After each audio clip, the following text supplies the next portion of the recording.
When I was 19, I got my first apartment. It was the only place I could afford on a part-time barista's salary in an increasingly expensive city like Austin. It wasn't just an apartment. It was a cave. It was a single studio room in the basement of an old, slightly run-down apartment complex. The landlord had converted what was probably an old storage area into a living space to make an extra buck. To get to my front door, you had to go down a steep flight of concrete stairs into the building's underbelly. My apartment was the only one down there, tucked at the end of a long brick-walled hallway, past the rumbling boiler room and the damp, musty-smelling laundry room. The only light in the hallway came from a single bare bulb that flickered constantly. It was isolated, a little creepy, and cheap. It was perfect for me at the time. I was in a pretty bad place mentally, dealing with a bout of serious depression that left me feeling detached and apathetic about everything, including my own safety. The isolation of the apartment didn't bother me. In a way, I welcomed it. There was a small covered landing just outside the main basement door, up the stairs, where residents went to smoke. One evening, I was up there having a cigarette when a man came and sat on the bench next to me. He was another resident, a Native American man who looked to be in his late 50s.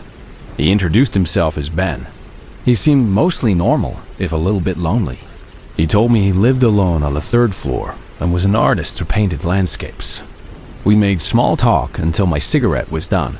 I said goodbye and went back down to my basement cave. After that, I would see Ben occasionally at the smoking area. He would always just say hi and never gave off any kind of bad vibe, which makes what happened next all the more disturbing. One night, about a month after I moved in, I was asleep when I was woken up by a sound. It was the doorknob to my apartment door, jiggling. It wasn't a gentle wiggle, like someone trying the wrong key. It was a frantic, violent rattling, like someone was desperately trying to break the lock. I shot out of bed, my heart instantly hammering in my chest. If this had been a normal apartment, someone would have heard the noise. But down here, in my subterranean cell, there was no one. My apathy was instantly replaced by a surge of adrenaline. I grabbed a large chef's knife from the kitchen block. I stood next to the door, listening to the frantic rattling, and said in a loud, steady voice, "I have a knife, and I swear to God, if you come in here, I will kill you." Back then, I was fearless in a way that only someone who doesn't really care if they live or die can be. I was serious. The jiggling stopped immediately. I heard footsteps, fast and heavy, booking it back down the brick hallway and up the concrete flight of stairs. Through the peephole, I could see a dark, shadowy outline of a person disappearing up the stairs, but I couldn't make out any features. My heart was pounding, but I felt strangely confident that I had scared them off. I made a huge mistake that night. I didn't call the cops. It just felt like too much effort. I figured it was probably just some drunk idiot, and the problem was solved. I put the incident out of my mind and went back to sleep. About a week later, something much worse happened. I woke up in the middle of the night, around 2 a.m. The first thing I noticed was that my apartment was cold. A draft was blowing across my face. I sat up in bed, my eyes adjusting to the darkness, and I realized why. The door to my apartment was wide open. I was in total shock, unable to process what I was looking at. I slowly got out of bed, my feet cold on the concrete floor, and walked toward the open door. Every footstep felt like I was walking deeper into a trap. My heart was beating so hard it felt like a drum in my ears, and it was difficult to breathe. I examined the door. The doorknob was gone. There was just a clean, round hole where it used to be. The entire mechanism had been removed from its socket from the outside. I have no idea how he managed to do it without waking me up. I'm a fairly light sleeper. To this day, the silence of it is what bothers me the most. The doorknob itself was nowhere to be found. I never saw it again. Then, I saw something else that made me feel sick to my stomach. Lying on the floor, right next to my bed, was the kitchen knife I had threatened the intruder with the week before.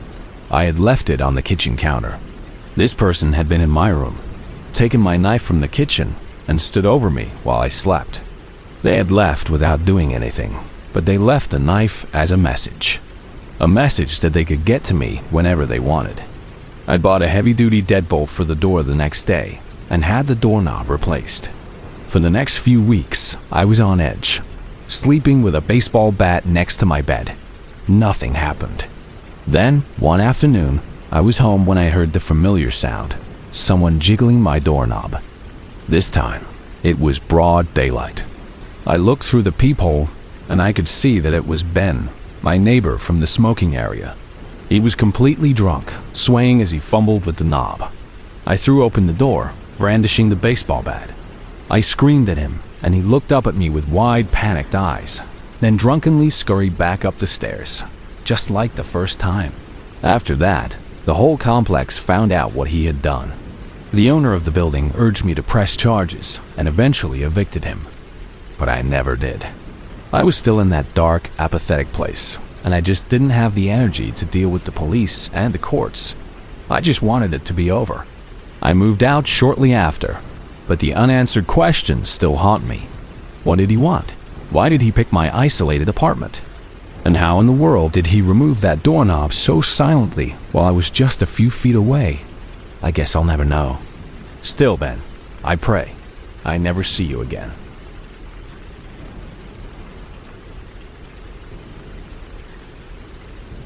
I was 28 years old, working from home as a freelance graphic designer. I lived in a modern, sprawling apartment complex in a very safe, almost boring suburb of Phoenix. It was the kind of place with perfectly manicured lawns, palm trees, and a sparkling blue pool at its center. I lived on the ground floor in a one-bedroom apartment with a small patio. In my 2 years of living there, nothing had ever happened to make me feel unsafe. I had fallen into a comfortable routine, and with that routine came a sense of security that, in retrospect, was completely false. It was a Tuesday afternoon, around 1:30 p.m. I was trying to finish up a project with a tight deadline, and I was feeling stressed. My old dog, a 14-year-old beagle mix named Buster, started whining and nudging my hand, letting me know he needed to go outside. Buster was old and slow, and his trips outside were usually quick. Just a short walk on the grass right outside my patio door. Because of this, I had gotten into the terrible habit of leaving my front door unlocked behind me. I never thought twice about it. I was only going to be gone for 5 minutes, and I lived in such a safe neighborhood. What could possibly happen? I'd put Buster on his leash, and we walked outside. He took his time, sniffing around every bush, moving at his own geriatric pace. As he was finally doing his business, a big white landscaping truck slowed to a stop on the access road right in front of me. A man in his late 40s with polarized sunglasses and a bandana covering the lower half of his face leaned out of the driver's side window. "Hey, that's a cute old dog you got there," he called out. "Make sure he doesn't dig up the new flowers we just planted." I gave him a polite but dismissive smile and a small nod. "Thanks, I got it," I said. My tone meant to end the conversation. He drove away, but as he did, he gave me a wink and pulled down his bandana just long enough to blow me a kiss. The gesture instantly made my skin crawl. As a woman, I was unfortunately used to this kind of casual, inappropriate behavior from strange men, so I tried to just brush it off and not let it bother me. I started walking back toward my apartment when a woman from the next building over came out onto her second-floor balcony and started motioning for me to come over to her. It was my neighbor, Carol, a woman in her 60s who I had seen around but never formally met. She was always tending to her balcony garden. "Young lady, excuse me," she called out, her voice urgent. "Can you come here for a moment?" I was hesitant. I didn't know her, and I just wanted to get back inside. I told her I really needed to get my dog back inside, but she insisted, her voice tight with panic. "Please, just listen to me," she said, running down the stairs from her apartment. She stopped about 5 feet away from me, her eyes wide. "A man went into your apartment while you were walking your dog," she said, speaking in a rushed, frantic whisper. I was sitting in my car, on the phone, about to leave. "I saw that landscaping truck pull up and the driver start talking to you. You were looking at him. distracted. While you were looking at him, another man, a much younger one, got out of the passenger side of the truck. He crouched down low and ran right into your apartment. He was so fast. I know you live alone. I called 911 right away. They're on their way. I could feel my face flush as I tried to process her words. It didn't seem possible. I had watched the truck with the creepy driver pull away. I didn't see anyone else. But then I realized, with a sickening lurch in my stomach, that while the driver was talking to me, he had positioned his truck in a way that completely blocked my line of sight to my own front door. He had created a perfect blind spot. He was the distraction. If my neighbor Carol hadn't happened to be sitting in her car at that exact moment, I would have walked right back into my apartment, completely unaware that someone was inside, waiting for me. God knows what he would have done. The police arrived less than 5 minutes later. 2 patrol cars screeched to a halt.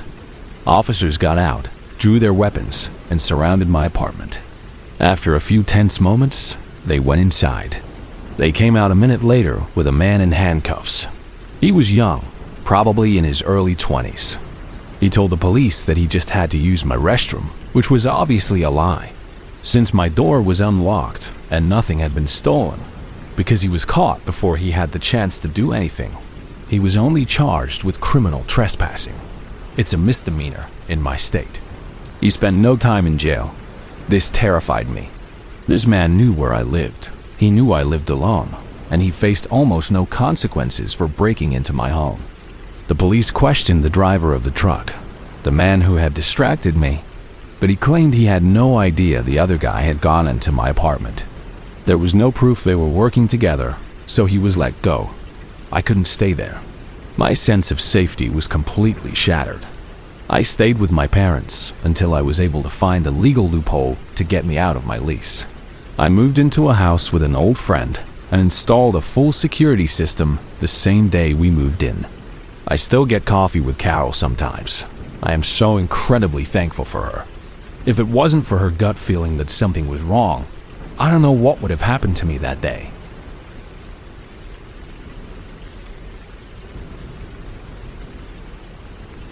I was 22 years old and living in a fog of my own making. My boyfriend of 4 years, a guy I thought I was going to marry, had left me about 2 months prior. The reason was a dull, common blade. He just didn't love me anymore. The breakup left me hollowed out, and I spent most of my nights scrolling through my phone, a pointless cycle of social media and old photos, trying to feel anything other than annoying emptiness. This is not an excuse for my stupidity, but it's the context. My judgment was shot, and I was desperately lonely. That's how I put myself in a situation that could have ended so much worse than it did. It's a cautionary tale, one you've heard before, but living it is a whole different experience. It started on a Tuesday night. I was watching some dumb reality show, half a pint of ice cream melting on the coffee table, when my phone buzzed with a text from an unknown number. It just said, "Hey, you." I stared at the message, a little confused. I assumed it was a wrong number, but a small, pathetic part of me hoped it was something more. I texted back, "Sorry, who is this?" The reply came almost instantly. "It's Leo. We matched on Hinge. I thought your profile was amazing." This should have been the first massive red flag. For one, I hadn't used Hinge in at least 6 months, not since before things with my ex got rocky. My profile was dormant, buried under layers of algorithms. There was no way I would have shown up as a recent match for anyone. Second, and more importantly, I never, ever put my actual phone number on any dating app. I was paranoid about that kind of thing. But the heartbroken, attention-starved part of my brain took over. I thought maybe there was a glitch, or maybe he'd seen my profile months ago and saved my number from somewhere else, which was still creepy, but something I could rationalize. I was so desperate for a distraction that I let the logical part of my mind get silenced. So, I continued the conversation. I asked him what his name was, and he said it was Leo. He was charming over text, funny, and quick with his replies. He asked me about my job as a graphic designer, and he told me he worked in logistics for an import-export company. which sounded just legitimate enough to be believable, but vague enough to be a complete lie. He asked for a picture, so I sent a casual selfie I had taken a few weeks earlier. He immediately sent a few back. He was attractive in a generic, handsome kind of way. Dark hair, a nice smile, looked like he went to the gym. To be safe, I did a reverse image search on Google with his photos. Nothing came up. I took this as a good sign, assuming it meant the pictures were genuinely his and not stolen from someone else's social media. In hindsight, it just meant he was smart enough to use photos that weren't publicly posted anywhere. We texted off and on for the next 3 or 4 days. It wasn't constant, just little check-ins. How's your day? Or, thinking about you. It was just enough to keep me interested, to make me feel like someone was paying attention to me again. He was still vague whenever I asked about his life, though. He'd give one-word answers about his family or where he grew up, and then he would quickly change the subject back to me. I just figured he was a private person or maybe not a great conversationalist when it came to talking about himself. Then, on Friday, he asked if I wanted to meet up. He suggested a popular taco place in a trendy part of Austin, about a 40-minute drive from my suburban apartment. We had been exchanging some flirty texts, and the idea of getting out of my sad little apartment and meeting someone new was exhilarating. I immediately said yes. That was my biggest mistake. Well, one of them. My other mistake was lying to my mom. I lived alone, but I was close with her, and she knew I was having a hard time. I told her I was going to meet up with an old friend from college. I knew if I told her I was meeting a random guy from the internet who got my number in a weird way, she would have insisted on getting his full name, his license plate number, and probably a copy of his birth certificate. I didn't want the hassle. I just wanted to feel like a normal, independent adult for one night. I now understand that her overprotective nature is something to be grateful for. I got ready, putting on a nice dress for the first time in months, doing my makeup, and feeling a flutter of nervousness and excitement. But as I grabbed my purse and walked to my car, a strange, heavy feeling settled in my stomach. It was more than just first date jitters. It was a cold, prickling sensation on the back of my neck, a little voice in my head telling me something was wrong. I brushed it off as paranoia. I was just out of practice, I told myself. I hadn't been on a date in years. Of course, I was nervous. I should have listened to that feeling. It's your brain's oldest, wisest instinct, and ignoring it can get you killed. The drive was tense. I put on a playlist of upbeat music, but I couldn't get into it. The bad feeling was getting stronger. I stopped at a red light about halfway there and checked my phone. I had a few new messages from Leo on Snapchat, which was where we had moved our conversation. The messages were getting strange. He sent a joke about guessing my Snapchat password. It wasn't funny. It was just unsettling. Then he sent a photo. It was a picture of a man's lap, and it was definitely not safe for work. The alarm bells in my head were no longer ringing. They were screaming. I felt a flush of embarrassment and fear. Why would he send that right before we were supposed to meet? Still, my dumb, stubborn ass kept driving. I was already so close. I figured I couldn't just turn back now. It would be rude. Maybe it was just a stupid, misguided attempt at being flirty. I pulled into the area where the restaurant was. It was a Friday night, and the place was completely packed. The restaurant's parking lot was full, with a line of cars waiting to get in. Next to the restaurant was a large, mostly empty parking lot that belonged to a defunct shopping center. A few of the storefronts were boarded up, and the streetlights in that lot were flickering or completely dark. Seeing no other options, I pulled into the empty lot, found a spot near the edge, and parked. It was only a short walk to the restaurant. As soon as I turned off the engine, that gut feeling came back with a vengeance, so strong it felt like a physical presence in the car with me. Something screamed at me to stay inside the locked car. I'm so glad I listened. I took out my phone and texted Leo. I'm here, parked in the empty lot next door. It's crazy busy tonight. I told him I was in a silver Honda Civic, another idiotic move that I instantly regretted. The reply came back a minute later, and the blood in my veins turned to ice. It wasn't from Leo's account. It was a different username, one I didn't recognize, and it said, "Alright, listen, we don't want to hurt you. My friends have your car surrounded. Don't move. Give me your Snapchat login and password, and we'll let you go. If you try to drive away, we will follow you." For a second, I was just confused. It felt like a prank. But then the reality of the situation crashed down on me, and I felt a wave of pure terror that almost made me sick. I looked around frantically, scanning the dark, empty parking lot. I didn't see anyone or any cars surrounding me, but the lot was huge and filled with shadows. I wasn't going to take any chances. My brain finally kicked into self-preservation mode. Instead of staying put, I slammed my hand on the ignition, turned the key, and stomped on the gas pedal. My tires screeched as I peeled out of that parking spot, flying through the lot at nearly 40 miles per hour. I didn't slow down until I was on the highway, pushing 80, my heart hammering against my ribs. My hands were shaking so hard I could barely hold my phone, but I managed to call my closest friend from work, Marcus. Through choked sobs, I told him what happened. I was terrified that these people were following me, that they would follow me all the way home. Marcus, being the amazing friend he is, told me not to go home. We agreed to meet at a brightly lit, 24-hour McDonald's near my apartment complex. He told me to park right by the front door and wait for him. He was there in 10 minutes. We sat in that McDonald's for over an hour. I was starving, but my anxiety was so high I couldn't eat a single French fry. I just sat there, shaking, feeling like the biggest idiot in the world. While we were there, my phone rang 3 times from a blocked number. I didn't answer. The sheer audacity of them to still be trying to contact me. I finally broke down and called my mom, confessing everything. I cried and apologized for lying. The protective mama bear definitely came out, but mostly she was just relieved that I was safe.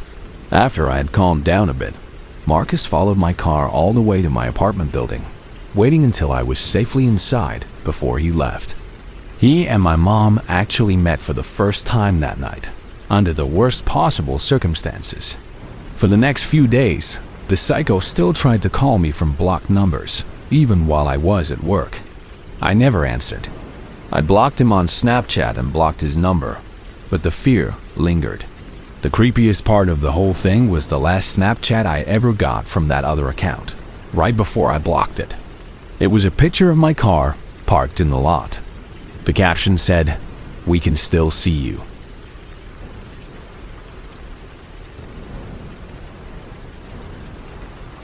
This all happened a very long time ago, back in the summer of 1998. I was 7 years old, and my family lived on a quiet tree-lined street called Oakwood Drive in a suburb of Minneapolis. I remember bits and pieces of it, but I never really put the whole story together until a few months ago, when I was talking to my mom and she filled in all the terrifying details. I was a very outgoing kid, friends with everyone in the neighborhood. 3 houses down from us was a huge park with a baseball field and a big sandbox. My mom was a nurse who worked the second shift, and my dad was a salesman who worked during the day, so they often needed a babysitter for me in the evenings. There were always older kids in the neighborhood happy to make a few bucks, and one of them was Jessica. She was about 16 or 17 and lived a few blocks over. She had babysat me a few times before, and it was always fine. She would play Barbies with me, braid my hair, and do all the normal fun babysitter stuff. I really liked her. My parents had no reason to suspect anything was wrong. One hot summer afternoon, I went down to the park with my friends. They wanted to play on the monkey bars, but I wanted to play in the sand. When I looked over at the sandbox, I saw my babysitter, Jessica, standing there. I told my friends I was going to go play with her and ran over. We played in the sand for a while, building a huge castle. Then she asked me if I wanted to go to her house to get something cold to drink and to see her brand new kittens. I was so excited. I loved kittens. Of course, I said yes. She took my hand and we started walking toward her place. This is where my own memory of the event used to stop. The rest of it came flooding back to me as my mom was telling me the story. We were reminiscing about our old house on Oakwood Drive, and I mentioned the park. That's when she asked me, "Do you remember being kidnapped there?" I thought she was joking, but the look on her face told me she was dead serious. She said it was around 5 p.m. that afternoon. One of my friends had come to our door to ask if I could come back outside to play. My mom assumed I had just gotten bored and walked home, but when she checked the house, I wasn't there. She ran to the park, screaming my name. She asked all the kids if they had seen me, but no one knew where I had gone. She went over to the ball field and asked some of the older teenage boys who were practicing. One of them, a boy of about 14, said he had seen a teenage girl playing with a little girl that fit my description in the sandbox, and that he saw them walk off together in the direction of the next neighborhood over. That was all he knew. My mom ran across the street to a neighbor's house, asked to use their phone, and called the police. By the time the police arrived, my dad was home from work, and some of the neighbors had formed a small search party, knocking on doors and yelling my name. The police went back to the park to talk to the boys again. Between their description and what the neighbors knew, they figured out that it was Jessica who had taken me, and they knew where she lived. The police, my parents, and a few neighbors all went to her house and knocked on the door. Jessica came to the door and told them she hadn't seen me all day, that she had been home. The police asked if they could come inside to look around, and for some reason, she said yes. They went through the house and then headed down to the basement. And that's where they found me. As my mom told me that, the rest of the memory hit me like a tidal wave. I remembered that as soon as we walked into Jessica's house, I got a cold, sick feeling in my stomach. The house was messy and smelled bad. I got very worried and started to cry, saying over and over that I wanted to go home. She took me into her kitchen and gave me a glass of water. From the kitchen, I could hear the sound of dogs barking aggressively from an open stairway that led down to the basement. She started trying to convince me to go downstairs, telling me the kittens were down there, along with all sorts of fun toys and games. I reluctantly agreed, and she grabbed my hand and started leading me down the stairs. The dogs went absolutely nuts. I started screaming. Jessica's entire demeanor changed. She was no longer sweet. She started screaming at me, "Shut the hell up. If you don't shut up, I'll throw you in the cage with the dogs and they'll eat you." She started dragging me down the stairs while I was still screaming, completely terrified. Then, just as suddenly, she flipped a switch and became sickeningly sweet again, trying to calm me down. She told me she was just playing a game and that she wanted to play hide and seek with me. She must have been good at calming me down because the next thing I knew, I wasn't crying anymore. Then I heard the knocking on the door from upstairs. Jessica told me it was just her friends coming to play hide and seek with us. She somehow convinced me to let her put a piece of masking tape over my mouth so I wouldn't make a sound. Then she lifted me into a big wooden storage box that was next to the dog kennel. She piled a bunch of old, smelly blankets on top of me and told me to be really quiet so they wouldn't find me. I remember scrunching down in that box, totally confused and still scared that the dogs were going to get out and eat me. I was crying again. I pulled the tape off my mouth because I couldn't breathe, but I tried to stay quiet because I was so afraid of what she would do to me if I screamed. I lay in that nasty, smelly box, sweating and crying, listening to the muffled sounds from upstairs. Suddenly, I heard adults yelling my name. They were coming down the stairs, and the dogs were going crazy again. Over and over, men were yelling my name.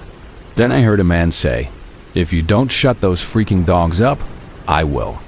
I was in that large storage box with the tape hanging off my mouth when they opened the lid. I remember a very nice policeman asking me my name and if I was okay.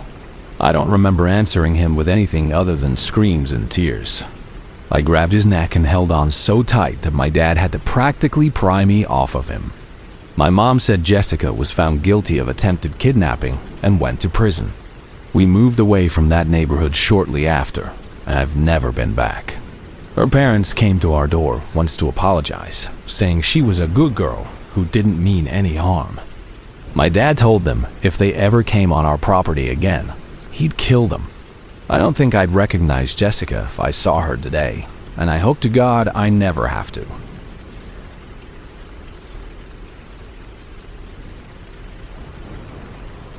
During the aimless, humid summer of 2022, my friends and I developed a taste for urban exploration.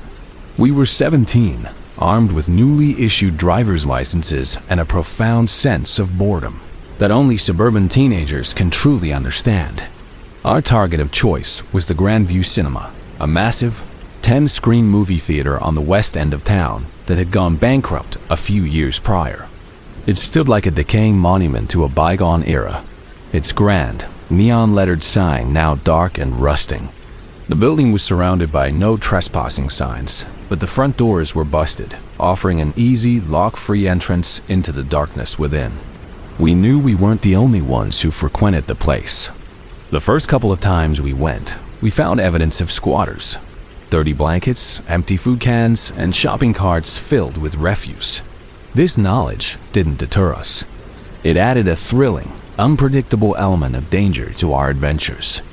We were a group of 6, me, my reckless best friend Jack, our friends Becky and Doug, and another pair, Brad and Drew, and we felt invincible in our numbers. After our first 2 trips, we had the layout of the place memorized. The sprawling lobby with its shattered concession stand, the 8 smaller theaters on the ground floor with their torn screens and vandalized seats, and the creepy, silent projection booths and offices on the second floor. For our third and final visit, Jack, ever the adrenaline junkie, came up with a game. We would split into 3 groups of 2. Each pair would enter the theater and have to spend a full 5 minutes inside before making their way to a designated fire exit at the back of the building, where the rest of us would be waiting. Becky and Doug went first. We waited outside by the rusty metal fire door, the silence of the night punctuated by the distant hum of the highway. 5 minutes passed, then 6, then 7. Just as we were starting to worry, the door burst open and they stumbled out, their faces pale and their eyes wide. Doug told us they had gone upstairs to the main office and found a fresh sleeping bag rolled out on the floor, along with a backpack and a half-eaten sandwich. It looked like someone had just been there. As they were leaving, they got turned around in the dark hallways and tried to open the wrong fire exit, which was sealed shut. They said they got the distinct, chilling feeling that they were being followed out. They both wanted to leave immediately. Jack wasn't having it. "Don't be cowards," he said, laughing off their fear. "It's our turn." Brad and Drew, not wanting to be left out, decided to come with us. The 4 of us, me, Jack, Brad, and Drew, left Becky and Doug to wait by the exit and slipped back through the broken front doors. The air inside was thick and stale. The moment we were in, we heard it, a loud, rhythmic banging sound coming from the back of the theater. "It's just Doug and Becky," Jack said immediately, "trying to scare us so we'll come out." It made sense, so we ignored it and made our way up the main staircase toward the office. As we climbed the stairs, the pounding stopped. Doug had been right. The sleeping bag was there, and next to it were a few crumpled paper bags. Brad, the most morbidly curious of our group, shined his phone's flashlight into one of the bags. Inside was a used syringe and some other paraphernalia we didn't recognize. We were all sufficiently grossed out. We spent another minute looking around the office, the feeling of being in someone else's private space making us all uneasy. We were just starting back down the stairs when the loud pounding started up again, just as rhythmic and insistent as before. That's when we decided we'd had enough. We made our way quickly through the dark, labyrinthine hallways toward the designated exit. We were all on edge, hoping the noise wasn't the police. We burst through the fire exit into the cool night air, expecting to see Becky and Doug laughing at our terrified faces. They weren't laughing. They were both huddled together, looking genuinely horrified. "What's wrong with you guys?" Jack asked. "You really scared us with the banging." "That wasn't us," Becky said, her voice trembling. She explained that about a minute after we had gone inside, a man had walked around the corner of the building. She described him as incredibly tall and gaunt, with long, greasy hair and a strange, lurching walk. As he passed them, Becky, ever the polite one, had said hello. The man stopped, turned, and lunged a few inches toward Doug before stopping abruptly. He just stared at them for a long moment, one side of his face strangely wrinkled and scarred, as if he'd been a burn victim. Then, without a word, he turned and walked around the building to the front entrance, where we had just gone in. The second he was out of sight, Becky and Doug had started pounding on the fire door, not to scare us, but to warn us, to tell us we weren't alone in there. A cold dread washed over our group. We had been in that dark, confined building for at least 5 minutes with that man. He had to have heard us. He had to have known we were there. He had hidden from us, silently watching as we explored his makeshift home. We were walking back toward our car, parked in the lot of the closed-down grocery store next door, when a pair of headlights washed over us, followed by the flash of red and blue lights. A police officer had us all sit on the curb in front of his car. We told him the whole story about our stupid game and the scary man who had gone in after us. The officer listened patiently. Then he told us that we were incredibly lucky. He said the building was a magnet for dangerous, unstable people, and that there had been several violent assaults and even a murder there over the past year between rival squatters. He eventually let us go with a warning. As we drove away, we saw him shining his large flashlight into the gaping black hole of the theater's front entrance. We never went back. I still think about that night, about the man who was in there with us. We never saw him, but he saw us. We were trespassers in his kingdom, and for some reason, he chose to let us leave unharmed.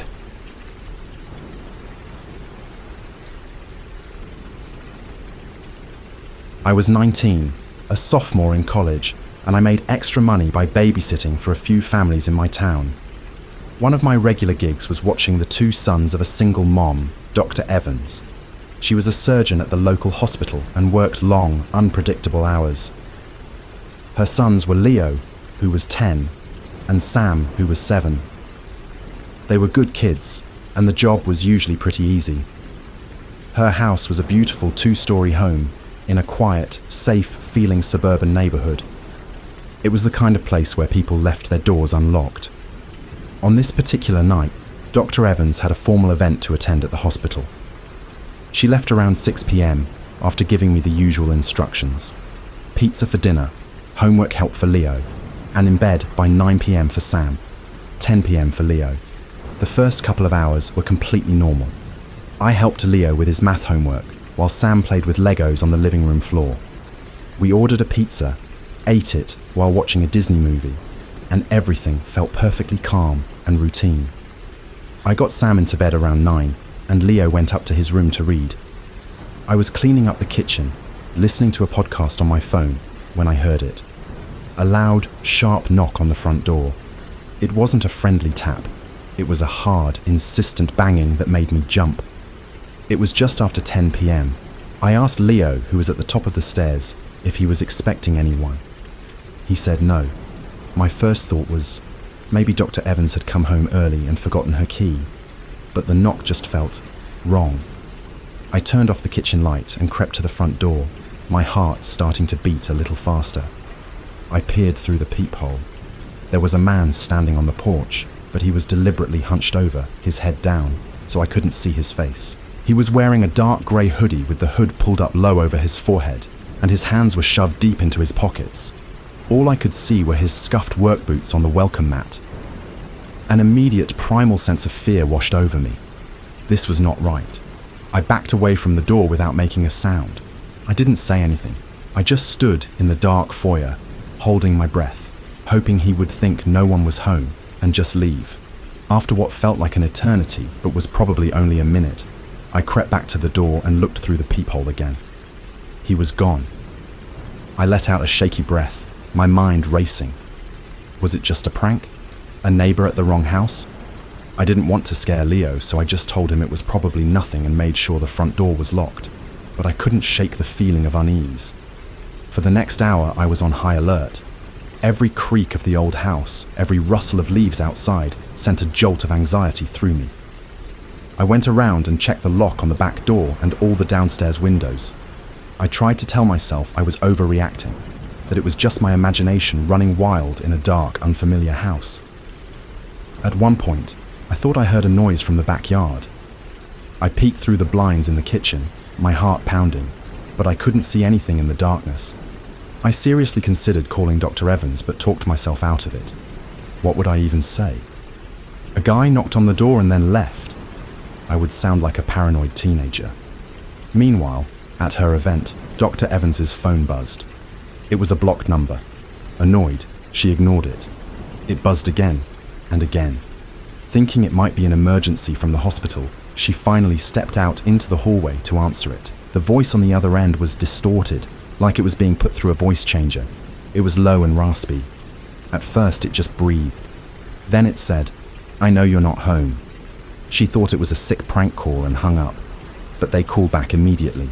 This time, the voice said, "Your babysitter is very pretty. I wonder if she locked the doors."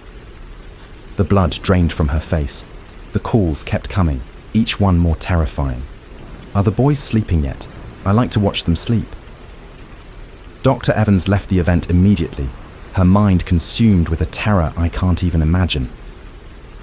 She got home around 11:30, looking pale and frantic. She burst through the door and asked me if everything was okay. I told her that the kids were fine, but then I told her about the strange man who had knocked on the door earlier. I told her it was around 10 p.m. Her face went completely white. She showed me her phone's call log. The first creepy call from the block number had come in at 10:02 p.m., right after the man had been on her porch. We both realized at the same time that it wasn't a coincidence. The man at the door wasn't a random prankster. He was watching the house. He knew she was gone, and he knew I was there with her children. He was trying to terrorize us. She called the police immediately and filed a report, but there was nothing they could do. He was long gone. I have never been so glad that I trusted my gut and didn't open that door. I have no doubt that if I had, something terrible would have happened. I never babysat at that house again. The thought of who was on the other side of that door still gives me chills.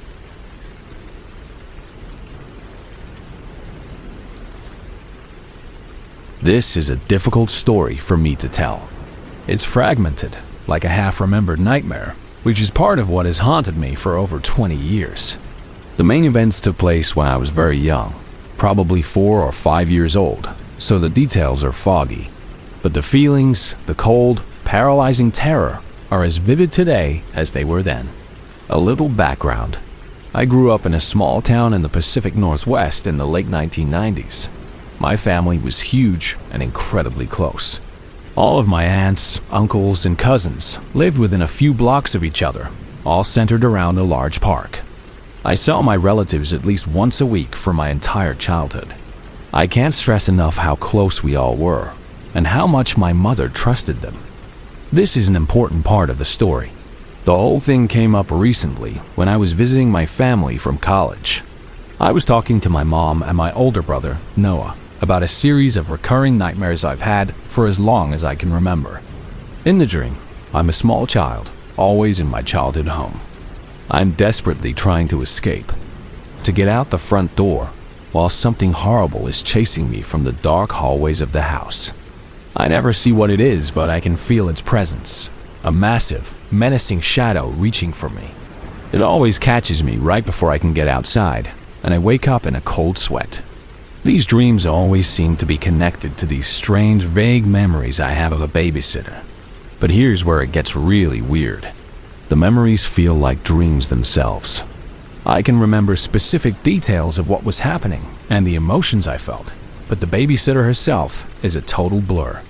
I have a sense that she was a middle-aged white woman, but I cannot for the life of me recall her face. It's like I never got a good look at her. There are 2 specific incidents that I can remember, and neither of them were happy. The first one was her form of punishment. Whenever I would get in trouble, usually for telling some fantastical story that wasn't true, she would force me to sit outside on the cold concrete back porch in just shorts and a t-shirt, even during the cold, rainy autumn months. I remember sitting out there, shivering, too scared to complain because I knew it would just make things worse. The second memory was even more terrifying. It was a game she made up. She would turn off every single light in the entire house, plunging it into complete darkness. Then she would go hide somewhere in one of the back rooms. I was left alone in the living room at the front of the house, and she told me that if I wanted to have dinner or watch TV, I had to find her first. I never knew where she was hiding. The few times I did find her, she would jump out from the darkness, screaming like a madwoman, and chase me through the house. I can still hear her laughing at how scared I was. More often than not, I was so frozen with terror that I would just sit on the floor by the front door, too scared to even try to find her. No matter how long I waited or how hungry I got, she would never come out of hiding on her own. I would just sit there in the dark, crying silently. I remember one time in particular with perfect clarity. I was so hungry, it felt like a painful knot in my stomach. I knew I had to find her. I was whimpering as I forced my little legs to carry me down the dark hallway toward the back of the house. I checked the bathrooms, the bedrooms, the closets. She was nowhere. I remember standing in the middle of my parents' bedroom, trying to figure out where else she could possibly be. That's when I saw her. Underneath my parents' big bed, I could see a dark shape peeking out from under the bedskirt. We just stared at each other. I couldn't make out her face in the darkness, but I knew with absolute certainty that she was smiling at me. She was like a feral animal hiding in its lair, and she moved. She didn't crawl. She slid herself along the floor with a horrifying, unnatural speed. I screamed and turned to run as she launched herself out from under the bed and got to her feet. And then the memory goes completely dark. I have no idea what happened after that, and that blank space scares me just as much as the memory itself. I had never shared these memories with anyone because they felt so unreal. But that day, talking with my family, I decided to ask my mom about the babysitter. She looked at me with genuine confusion. She told me that she never ever hired babysitters for me or my brother. She said that because our family was so big and so close, and because she was so protective of us, she never trusted anyone but family to watch us. My aunts and my grandmother were the opposite of the woman in my memories. They were loving, kind, and fun. I could never imagine them doing those things to me. My mom was so certain that I decided I must have just imagined it all, that it was all just a series of vivid childhood nightmares. Then, a few days later, my brother Noah brought it up again while we were driving. "Yeah, I remember her," he said, his voice heavy with concern. "No, like, I actually remember seeing you get put outside. I remember you sitting on the back porch shivering, and I thought it was so terrible. I don't know why we never told anyone." He had no memory of who the woman was either, but he remembered feeling completely helpless. He had vague memories of the horrible games she would play, but he pointed out that he had no memory of her ever targeting him with her cruelty. He remembered the events as if he were just an audience member. He also remembered something I didn't, that I often got in trouble because I would tell elaborate stories, and the babysitter would get furious when she realized they weren't true, which would result in me being kicked out of the house. My brother is only 1 year older than me, so he would have been very young too. I've thought about bringing it up to my mom again, but I honestly believe she has no idea who I'm talking about, and I don't want to make her feel horrible about something she clearly has no memory of. But I'm left with this terrifying, unanswered question. Who was this person? How did she get into our house and watch us?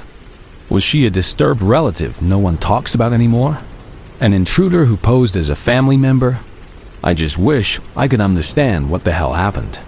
All I know is, babysitter from my nightmares, whoever you are, I pray to God we never meet again, not even in my sleep.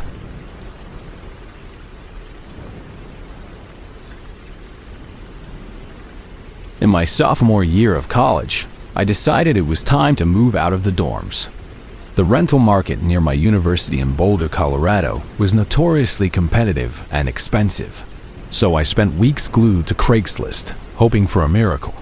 Then I found it, a listing for a small one-bedroom bungalow for rent. The pictures showed a charming, well-maintained house with a small, fenced-in yard, and it was only a 10-minute walk from campus. The rent was at least $300 a month cheaper than anything comparable. I fired off an email immediately, thinking I'd hit the jackpot. A man named Arthur replied, and we set up a time for me to see the place the next afternoon. I showed up at the address from the ad, and it was even better in person. The house was adorable, the neighborhood was quiet and clean, and I was already imagining myself living there. An elderly man who introduced himself as Arthur came out to greet me. He was stooped and friendly, with a grandfatherly smile. I was feeling great about the whole thing until he said, "All right, son. The house for rent is just a short drive from here. You can follow me in your car." I was completely confused. "I'm sorry," I said. "Your ad said this was the house for rent." He chuckled, a dry, rattling sound. "Oh no, this is my house. I just use the pictures to get people interested. The rental property is in a different neighborhood. It's a much better value, you'll see." A wave of frustration and suspicion washed over me. This was a classic bait and switch. My gut told me to just walk away, but my desperation for an affordable place to live won out. I figured the worst that could happen was that I'd waste an hour of my time. So, I reluctantly agreed and got back in my car to follow him. The drive was not short. We drove for 15 minutes, away from the clean, safe neighborhoods near the university, and into a part of town I didn't recognize. The streets became narrower, the houses more run down. Chain-link fences replaced white picket ones. We finally pulled up in front of a dilapidated house that looked like it was on the verge of collapsing. The paint was peeling off in large sheets. The front porch was sagging, and the yard was a jungle of weeds and discarded junk. I stayed in my car, my stomach churning. This was a nightmare. I looked at the house and noticed that while the windows were grimy, I could see movement inside, the silhouettes of several people. But there were no other cars parked on the street or in the cracked, weed-choked driveway. This seemed incredibly strange to me. Arthur got out of his car and walked over to my window, still smiling that same friendly smile. "Well, what do you think? Don't you want to check it out?" "No, thank you," I said, my voice tight. "This isn't what was in your ad, and it looks like there are already people living here." "Oh, them?" he said, waving a dismissive hand toward the house. "That's just some other students who are checking it out right now. You can go on in and join them. They're very friendly." Everything about the situation felt wrong. The lie about the first house, the dilapidated state of this one, the mysterious people inside with no cars. I told him I wasn't interested. I said it was just too far of a drive from campus for me. His friendly demeanor vanished instantly. His face darkened with anger. "You're wasting my time," he snapped. "I drove all the way out here for you." "I'm not the one who advertised a completely different house," I shot back. He stood there, glaring at me. Then, his expression changed again, from anger to something I can only describe as a kind of nervous desperation. He kept glancing from me to the front door of the creepy house. "Are you sure you don't want to just take a quick look inside?" he asked, his voice suddenly soft and pleading. "It's much bigger than it looks." That shift from anger to desperate persuasion was the most terrifying part of the entire encounter. It wasn't about renting a house anymore. He wanted me to go inside that house for some other reason. I didn't know what was waiting in there, a robbery, an assault, or something worse, but I knew I was in danger. I just said, no, put my car in gear, and drove away, leaving him standing in the street. I didn't look back. I'll never know what his real plan was, but I'm certain it had nothing to do with being a landlord.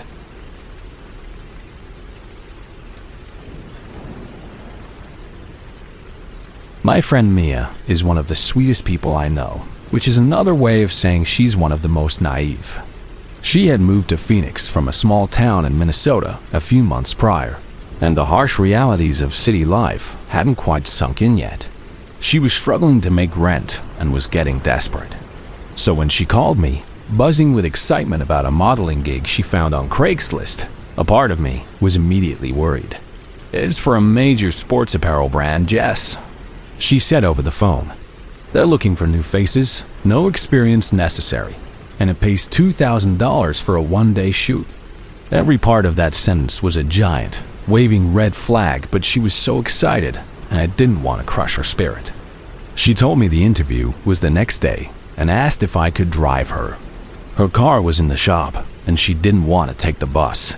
I agreed, telling myself it was better for me to be there with her, just in case. The interview was at a Starbucks in a suburban strip mall on the far eastern edge of Mesa, right before the city gives way to open desert. The alarm bells in my head were getting louder. We arrived a few minutes early and waited. About 15 minutes after the scheduled time, Mia got a text. "I'm here. Black SUV." I scanned the parking lot and saw a man get out of a sleek black Escalade.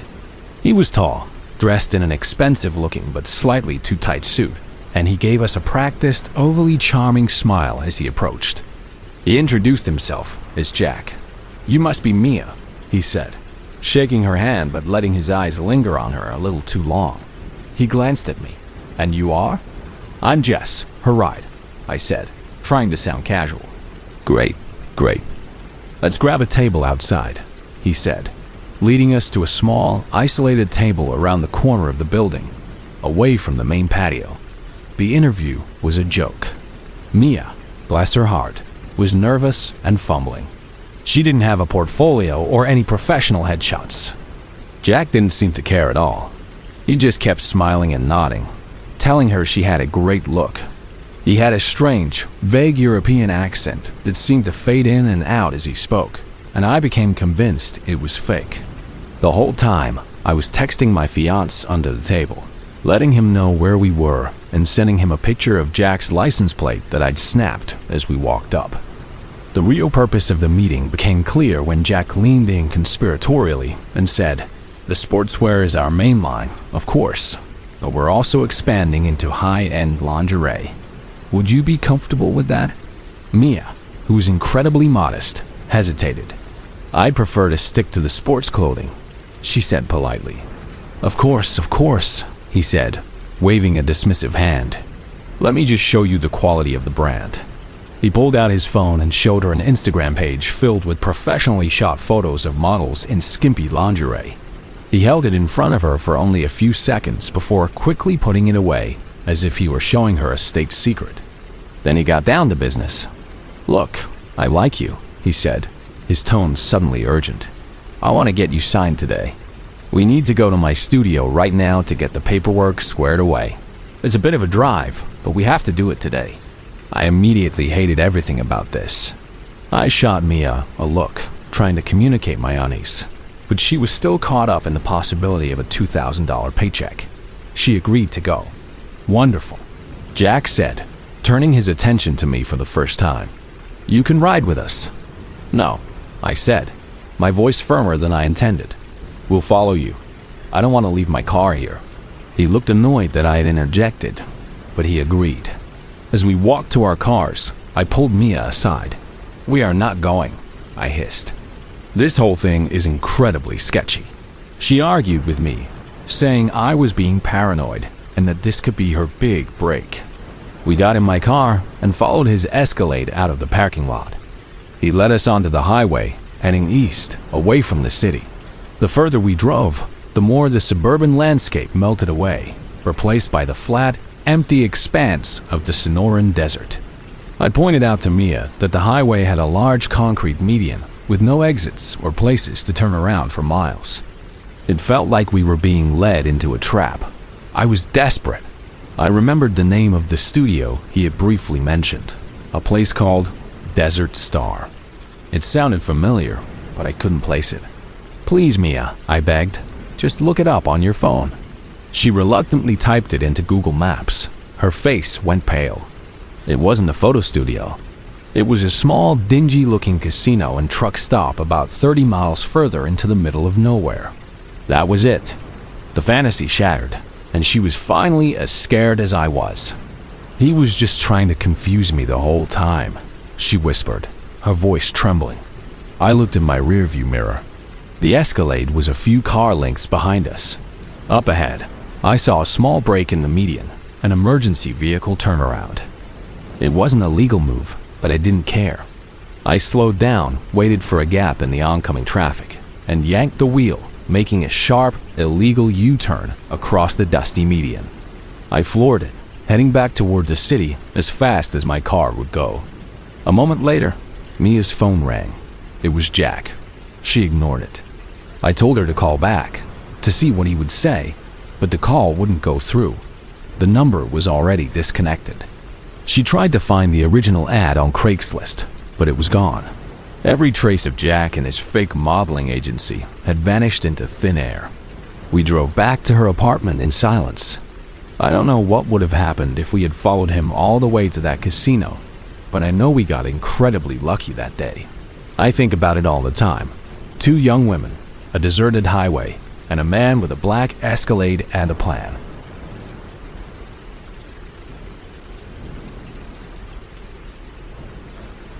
It started as a local legend, the kind of ghost story you tell your friends to give them a scare. My friend Sam was the first one to tell me about the cloaked man of Anfield Cemetery. His older brothers, who were always getting into trouble, had a story that sounded like something out of a horror movie. They used to sneak into the cemetery at night to play a game of manhunt among the tombstones. One night, they said the atmosphere in the cemetery shifted. The air grew cold and heavy, and they all got the feeling they were being watched. Then, one of them saw him, a tall figure in a dark, hooded cloak, moving silently between the graves, getting closer and closer. They said he was holding something that glinted in the moonlight. When they started to run, the figure gave chase. According to Sam's brothers, the man was unnaturally fast, and they only escaped by scrambling over a 10-foot iron fence at the back of the cemetery. As the last one of them pulled himself over, they heard a loud metallic clang as a heavy hammer struck the fence right where his head had been seconds before. Honestly, I didn't believe them. It was too cinematic, too perfectly scary. I figured they'd made it up to sound tough. But then, my other friend, David, decided he wanted to debunk the myth. He and 2 of his friends went into the cemetery one evening, armed with their phone cameras, determined to prove it was all a lie. They didn't debunk it. They confirmed it in the most terrifying way possible. David told me the story the next day, his face pale and his hands still shaking. He said they had found a small, dilapidated groundskeeper's shed deep in the oldest section of the cemetery. Peeking through a grimy window, they saw him. The cloaked man was inside, laying out his tools on a wooden bench. A large ball-peen hammer, a rusty-looking wrench, and a long, decaying machete. As they watched, he suddenly stopped what he was doing and walked out of the shed and into the large, Gothic-style church that sat at the far end of the grounds. A moment later, the church bell began to ring, not in a steady rhythm, but in a strange, erratic pattern that echoed eerily across the empty graveyard. David and his friends hid behind a nearby bench, their hearts pounding. The cloaked man emerged from the church, a large axe now in his hand. He seemed agitated, scanning the cemetery as if he knew they were there. Then, he did something truly unhinged. He dropped to the ground and began to crawl, moving with a bizarre, insect-like speed from one gravestone to another, making guttural, growling sounds. He looked less like a man and more like a wounded animal.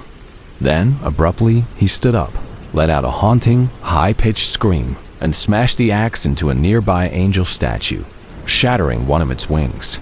David and his friends didn't wait to see what he would do next. They ran.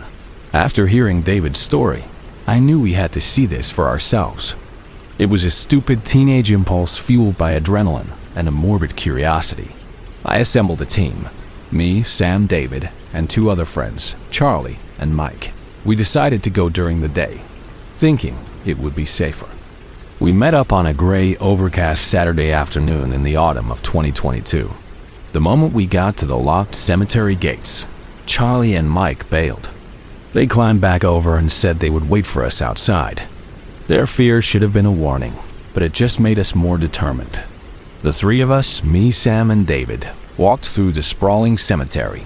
It was divided into 2 distinct parts. The front section was open and well maintained, but as you went deeper, you entered a maze of old, crumbling graves, so overgrown with ivy and weeds that the paths were barely visible. It was in this maze that we first heard the footsteps, the snap of a twig just out of sight. We started recording on our phones, pointing them into the dense foliage, but we saw nothing. It was me who saw him first. I glanced behind us and caught a glimpse of a dark hooded figure hiding behind a large angel statue, not 50 feet away.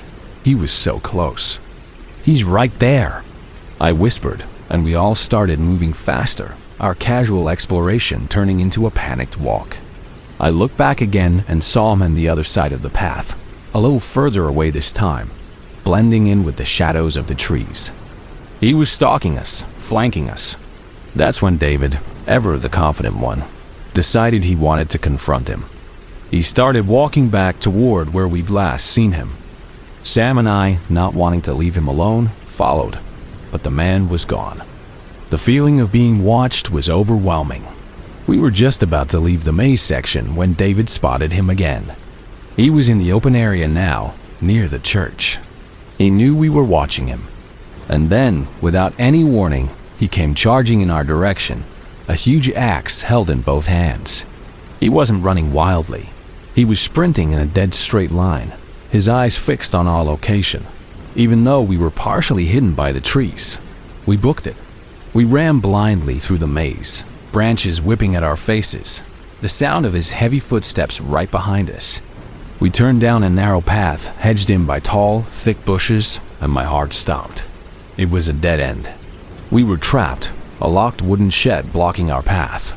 We huddled together, breathing heavily, waiting for the impact, for the axe to come crashing through the bushes. But nothing happened. The footsteps had stopped. There was only silence. It was almost more terrifying than the chase itself. He could have had us, but he just stopped. After a few minutes of terrified silence, we crept back the way we came.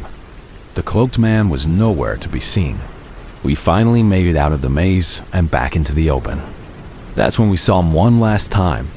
He was standing on top of a large, flat gravestone in the distance, his hood down. His face was covered by some kind of strange, white, featureless Halloween mask. He stared at us for a long moment, then dropped to the ground and started crawling again, rapidly, in our direction. That was it. We ran. We ran as hard as we could, scrambled over the front fence, and didn't look back. Charlie and Mike were gone. They must have gotten bored and left. We went home, shaken and terrified. The next day, I was walking down the street past the cemetery when I saw it. Yellow police tape cordoning off the area around the church. There were 2 police cars parked on the grass. I wanted to ask them what was going on, but I was too scared to go anywhere near that place. I never found out what happened, but the rumors started flying around school. Some said the cloaked man was just the unhinged caretaker, trying to scare off teenagers. But I don't think a caretaker smashes tombstones and chases kids with an axe. The police tape made me think something else had happened. Maybe we weren't the only ones he had chased. Maybe someone else wasn't so lucky.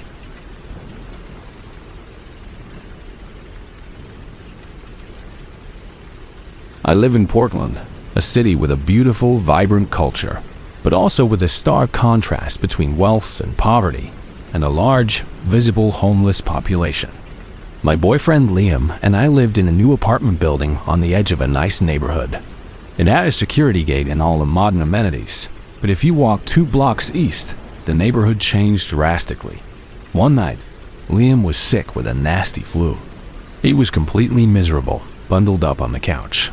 It was late, around 11 p.m., when our golden retriever, Gus, started whining and pawing at the door, needing his final walk of the night. I was already in my pajamas and feeling uneasy about going out alone so late. We had a small argument about it. "I really don't feel safe out there this late," I told him. "It'll be quick," Liam croaked from the couch. "Just stay on the main street under the lights." Reluctantly, I agreed. I grabbed my keys, but couldn't find my pepper spray in my cluttered purse. Annoyed and just wanting to get it over with, I decided to go anyway. Gus was a big dog, but he was a goofy, friendly 70-pound fluffball who loved everyone. He was only protective when we were actually inside the apartment. I stuck to the well-lit main street, just as Liam had said. The street was mostly empty, the storefronts dark. Gus did his business quickly, and I turned to head back to our building. That's when I heard it, a faint, rhythmic squeaking sound coming from a dark alley between two buildings. A moment later, a man on a bicycle emerged from the shadows. He was disheveled, wearing ragged clothes, and his eyes had a wild, unfocused look. He was riding a rusty, squeaking bicycle. He saw me and steered the bike directly toward me. "Hey," he called out, his voice slurred. "I'm not gonna hurt you, see? Even your dog, he likes me." Gus, being the friendly idiot he is, was wagging his tail. The man started circling me on the sidewalk, his rusty bike squeaking with every rotation, like a vulture circling its prey. He kept getting closer, closing the distance between us. "You're a pretty one," he continued, his monologue becoming more erratic. "Don't be scared of me. I'm a nice guy. Your dog knows. He wants to be my friend. We're just gonna talk." My blood ran cold. I was frozen for a second, my mind screaming at me to move. Then my flight response kicked in. I yanked on Gus's leash and started running. The sound of the squeaking bicycle immediately sped up behind me. I could hear his heavy, ragged breathing and his voice, no longer friendly, yelling, "Hey, wait, I just want to be friends. Don't you run from me, you bitch." The security gate to my building was about 50 yards away, but it felt like a mile. I sprinted, pulling a confused Gus along with me. I fumbled in my pocket for my key fob, my hand shaking. I could hear the bike getting closer and closer. I finally got the fob out and slammed it against the reader. The lock beeped, and I threw my weight against the heavy iron gate, pulling Gus inside with me. I slammed it shut just as the man rode up to the bars, his front tire hitting the gate with a clang. He didn't leave.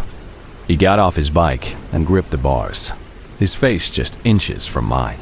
His friendly act was completely gone, replaced by a terrifying, twisted mask of rage. "You think you're better than me?"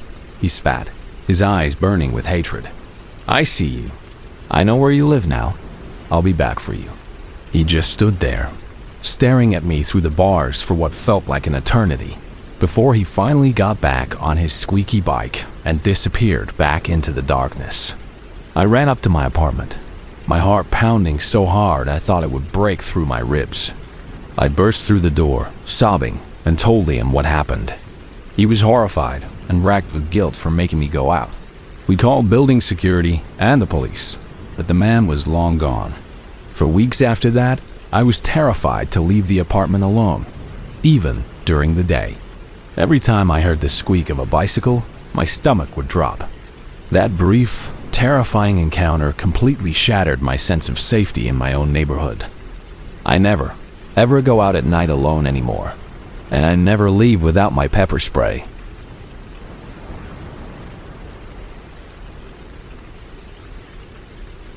The summer I turned 17 was the summer of freedom. It was 2023, and I had just gotten my driver's license and access to my parents' old, beat-up but reliable Toyota Camry. My best friend Alex and I spent every possible moment driving around our sprawling, sleepy suburb, fueled by cheap gas station slushies and the sheer thrill of being untethered. Our favorite pastime was seeking out late-night showings of obscure horror movies at the Palace, a cavernous, slightly run-down multiplex in the nearby mall. It felt like an adventure, a small act of rebellion. One Friday night in August, we picked a particularly obscure film, some low-budget slasher flick that had been in theaters for a month and was on its legs. We arrived at the mall just before the 10:30 showing. The mall itself was in its death throes, with more shuttered storefronts than open ones. The hallways were eerily quiet as we made our way to the theater. As we expected, the auditorium was almost completely empty. Besides us, there were only 3 other people. A lone guy in the front row, and strangely, a couple who came in right after us. We had chosen our seats in the exact center of the theater, the prime viewing spot. The couple, a man and a woman who looked to be in their late 30s, walked up to our row and sat down just 2 seats away from Alex. In a theater with over 200 empty seats, their choice was so bizarrely intimate that Alex and I exchanged a confused look. We shrugged it off, assuming they just really liked that particular spot. As the lights went down and the movie started, things got weird. I noticed the woman kept looking over at us. It wasn't a quick glance. She would turn her entire head, her face illuminated by the flickering light of the screen, and just stare at us for several seconds before turning back. The first few times, I tried to rationalize it. Maybe she thought she knew us. Maybe she was just a nervous person. But it kept happening every 5 or 10 minutes. Her male companion never looked over. He just sat there like a statue, staring straight ahead. I nudged Alex and whispered, "The girl next to you keeps staring at us." "I know," he whispered back, his voice tight. "It's freaking me out." The fun, edgy vibe of our night out had completely evaporated, replaced by a growing sense of anxiety. I couldn't focus on the movie. I was acutely aware of the woman beside us, of her constant, unnerving surveillance. I wanted to leave, but I was also his ride home, and a part of me felt that leaving alone was somehow more dangerous than staying. We sat through the rest of the film in tense silence. The second the credits started to roll, I grabbed Alex by the arm. "Let's go, now." We practically sprinted out of the theater and into the deserted mall hallway. The metal gates of the stores were all pulled down, and the only sound was the echo of our own footsteps on the polished floor. That was so weird, I started to say to Alex, but my words were cut short by the sound of the theater door opening behind us. It was the couple. They began walking in our direction, their pace brisk. We sped up and they sped up, their footsteps echoing ours. We didn't run, but we walked as fast as we possibly could through the empty mall and into the dimly lit, multi-level parking garage. Our relief upon reaching my car was short-lived. As I fumbled with my keys, my hands shaking, I saw them get into their own car, a dark blue Honda sedan, just a few spots down from us on the same level. I peeled out of the parking spot and sped toward the exit, my heart pounding in my chest. We flew out of the garage and onto the main road, and for a moment, I thought we had lost them. We drove for a few minutes in silence, the adrenaline slowly starting to subside. We even managed a nervous laugh about how creepy they were. Then, in my rearview mirror, I saw a pair of headlights approaching fast from behind. A car came roaring up behind us and flashed its high beams, the sudden blinding light filling my car. My heart leaped into my throat. "Is that a blue car?" I asked Alex, my voice trembling. He craned his neck to look back. "I can't tell," he said, "but they're right on our ass." It was them. I knew it was. The main highway was almost deserted at this time of night. I took the next left turn, heading toward Alex's neighborhood, and the car behind us turned left too, its high beams still blazing.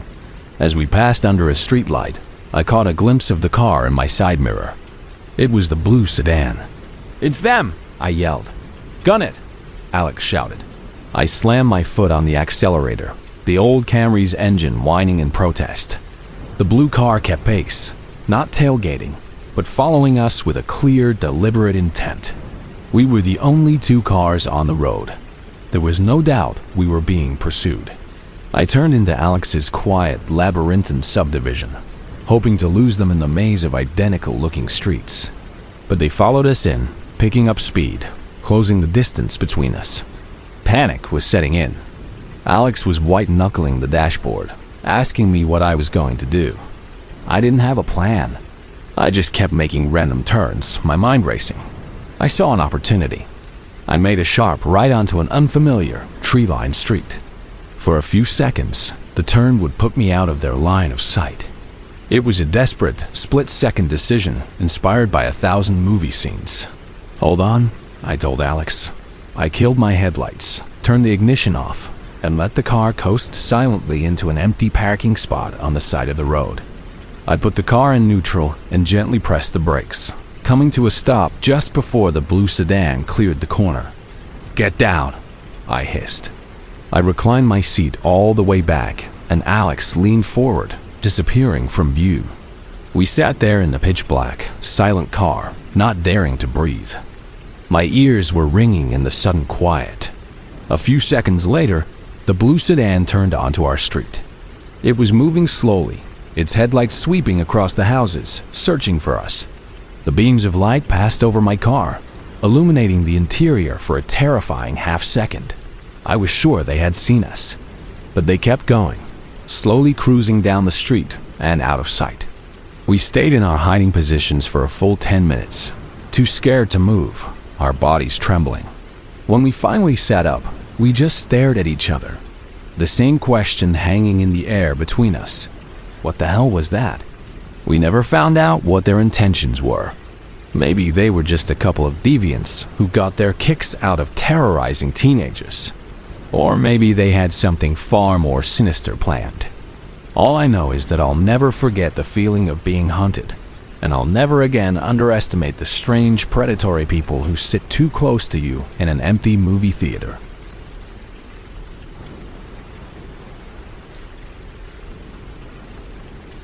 During my senior year of high school, around 2011, I fell into an intense online relationship. I was 16, had just been brutally dumped by my first real boyfriend, and was feeling pretty worthless. That's when I started talking to a guy named Alex on a music forum we were both members of. He was supposedly this super cool, sensitive punk kid from Portland, Oregon. He listened to all the same obscure bands I did, wrote poetry, and always knew the right thing to say to make me feel better. I was completely smitten. Of course, there were red flags. Looking back, they were more like giant, waving crimson banners. Whenever I'd managed to coax a picture out of him, he looked slightly different. The hair color would be a shade off, the shape of his jaw not quite the same, the angle of his nose a little changed. They could have been pictures of 3 different brothers, all similar but not identical. But he always had heavy black eyeliner on, and he was cute, so I convinced myself it was just bad lighting or different camera angles. We also almost never talked on the phone. I would beg him to call me, but he always had an excuse. His parents were asleep, his phone was broken, he had a sore throat. Finally, the summer before I left for college, he agreed to a call. His voice was strange. It was high-pitched and had a weird, almost robotic cadence. My best friend, who listened in on speakerphone, was convinced I was talking to a 50-year-old woman using a voice modulator. I refused to believe it. This had to be Alex. I was so desperate for the fantasy to be real that I ignored every single warning sign my brain was throwing at me. I told Alex everything. He knew my class schedule, my friends' names, my passwords for my email and social media accounts. He knew my deepest fears and my biggest dreams. He was my entire world. Every single one of my friends tried to warn me. They told me he wasn't real, that I was being catfished, that I needed to wake up and face reality. But I was in love, or what I thought was love, and I wouldn't listen. That fall, I left for college at a big state school in Illinois. It was my first taste of freedom, and I loved it. My first roommate, however, was a nightmare. She was a neat freak who had a 3-page, single-spaced list of rules for our room, which included a mandatory quiet time from 9 p.m. to 9 am. I was desperate to get out of there. I went to the housing office and found out there was an empty spot in another dorm, so I requested a transfer for the winter semester. I knew going in with a random roommate was a risk, but I figured it couldn't possibly be worse than living with a drill sergeant. At the same time, my relationship with Alex was starting to fade. College life was busy, and I was meeting new people, real people. I wanted to go to parties, to experience everything, which included other guys. Alex became possessive and paranoid. He would call me 20 times in a row if I didn't answer. He messaged me constantly, demanding to know where I was and who I was with. He became obsessed with me getting a Facebook account, which I had resisted, and he demanded the password before I even made it. That was the final straw. I knew I had to break things off. The next semester, I moved into my new room. It was awesome. My new roommate was a freshman from Boston named Jenna, who had also transferred in. She was incredibly wealthy. Her parents had bought literally everything for the room. A mini fridge, a microwave, a huge flat-screen TV. Her mom even bought us matching designer bedding from a fancy catalog. It was amazing. Jenna herself was a little odd. She was very intense and seemed to want to be my best friend instantly. She was always there, wanting to hang out, wanting to know my schedule, I chalked it up to her being new on campus and just being nervous. The first weekend after classes started, I was hanging out with some friends on the main quad. Jenna came storming over, her face red with anger. She threw her room key at my chest and spat. "I hope you have a lot of fun with these freaking losers." I was completely stunned. I had no idea what I had done. I was so freaked out by her outburst that I ended up sleeping on my friend's floor that night. But the next day, it was like nothing had happened. She was sweet and apologetic, claiming she was just stressed out. For the next week, she was the perfect roommate, perceptive, helpful, and fun. I thought we had just had a rocky start, and that she was going to be my college bestie. The next weekend, I convinced her to come to a party at the soccer house. We were having a great time, dancing and talking to people. I started hitting it off with one of the guys on the team, and it was clear things were heading somewhere. I told Jenna I was probably going to stay for a while. The house was only a 2-minute walk from our dorm, and we had come with a big group of people, so I figured she would be fine getting back. I got back to our room a few hours later, around 3 a.m. When I opened the door, I couldn't believe what I saw. The room was completely destroyed. My clothes had been ripped out of the closet and torn. My textbooks were on the floor with pages ripped out, and my favorite mug was smashed to pieces on the ground. Everything was a total wreck. Jenna was sitting on my bed in the middle of the chaos. Her arm was bleeding. I asked her what the hell had happened, why she would do all this. She didn't say anything. She just held up her bleeding arm. Using a shard from my broken coffee mug, she had carved my initials into her forearm.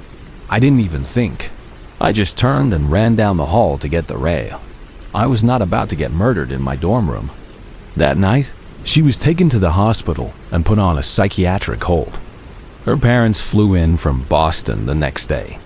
And that's where everything got even weirder, where the whole twisted story finally came into focus. It turned out that she was Alex. She confessed everything to her parents, who then told me and the university officials. After I had told Alex I was breaking up with him, she had a complete breakdown. She decided the only way we could be together was if she became her true self and met me in person. She applied to my college as a transfer student. She then called the housing department, pretending to be me, and specifically requested Jenna as her new roommate. Then, she hacked into my student email account, sent an email to housing confirming the roommate request, and deleted all the sent and received messages so I would never see them. Her parents were mortified. They apologized profusely, told me I could keep all the expensive stuff she had brought for the room, and left with her. I got a no-contact order against her immediately. It was, without a doubt, the craziest, most terrifying thing that has ever happened to me.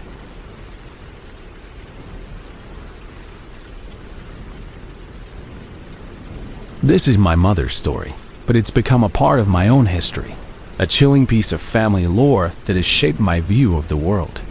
It happened in the summer of 1998. I was 3 years old. My parents had just bought their first house in a supposedly safe, cookie-cutter suburb outside of Detroit. They were young, in their late 20s, and trying to furnish their new home on a tight budget. My mother, a huge fan of mid-century modern design, was thrilled when she found a Craigslist ad for a vintage 1960s-style sofa at a bargain price. On a hot Tuesday afternoon, she put me in my car seat and drove to the address in the ad, a small brick bungalow in a neighboring town. She told me years later that she remembers hesitating before getting me out of the car, a small, nagging feeling of unease that she dismissed as first-time mom anxiety. Instead, she left me in the car with the windows cracked, thinking she would only be a few minutes. It's a decision that has haunted her ever since. A man who looked to be in his late 40s, completely average and unremarkable, was standing on the porch waiting for her. He was polite and soft-spoken.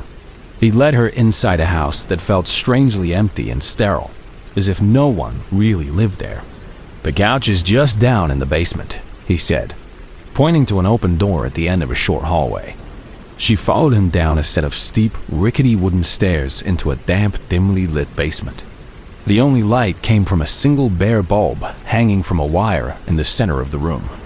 The basement was large and mostly empty, except for a worn, ugly sofa that looked nothing like the one in the advertisement. It was the wrong color, the wrong style, completely different.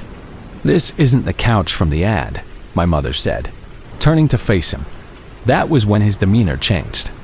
He'd been standing a few feet behind her on the stairs, and now she saw that he was sweating profusely, despite the coolness of the basement.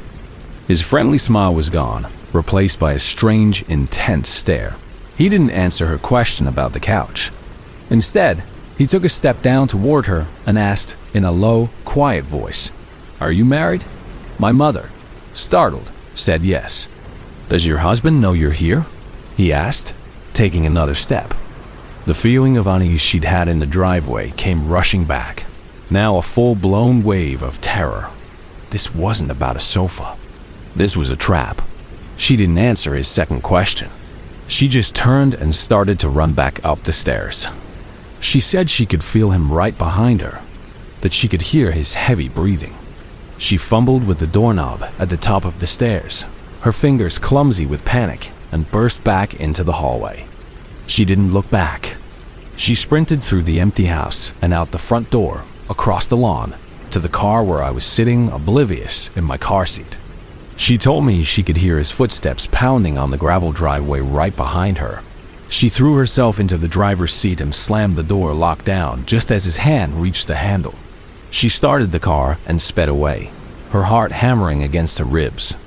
She watched in the rearview mirror as he stood in the middle of the street, getting smaller and smaller, just watching her drive away. To this day, my mother is convinced that if she hadn't run when she did, he would have hit her over the head, and she would have never come out of that basement. She believes he was a predator who used furniture ads on Craigslist to lure women into his house. We'll never know for sure what he was planning, but that story has always stayed with me. It's a terrifying reminder that evil doesn't always look monstrous. Sometimes it looks completely average and lives in a quiet house in a safe suburban neighborhood. And sometimes you're just one wrong turn down a set of basement stairs away from it.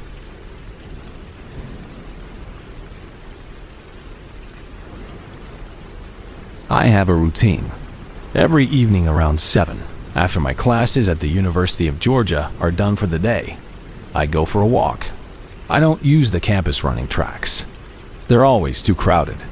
Instead, I walk across the busy 4-lane road that separates my off-campus apartment from Coney Hill Cemetery. It's one of the oldest cemeteries in Athens, a beautiful, sprawling place with huge oak trees, draped in Spanish moss and winding gravel paths that snake between centuries-old tombstones. It's quiet, peaceful, and usually empty, aside from the occasional history buff or fellow student looking for a quiet place to think. It was my sanctuary. This happened last July. It was hot and humid, and the sun was just starting to dip below the horizon, painting the sky in shades of orange and pink. I had my phone in my pocket and a small can of pepper spray clipped to my waistband, a standard precaution for any woman walking alone. As I was waiting for the light to change so I could cross the main road, a black Chevy Tahoe with heavily tinted windows slowed down as it passed me. The passenger side window rolled down, and a man in his 30s with a greasy ponytail and a scruffy beard leaned out. He yelled some generic, disgusting comment at me. I've been catcalled more times than I can count, so I did what I always do. I ignored him, kept my eyes fixed forward, and waited for the light to change. I expected him to drive on. He didn't. When the walk signal lit up, I crossed the street and entered the cemetery through its large wrought iron gates. As I started down the main path, I heard the sound of tires squealing. I turned around just in time to see the same black Tahoe making an illegal U-turn across all 4 lanes of traffic, its engine roaring. He pulled directly into the cemetery entrance behind me. My heart immediately sank into my stomach. The main gate was for cars attending a service, not for evening traffic. He was following me. My mind started racing. I couldn't lead him back to my apartment. He had already seen me cross the street from that direction.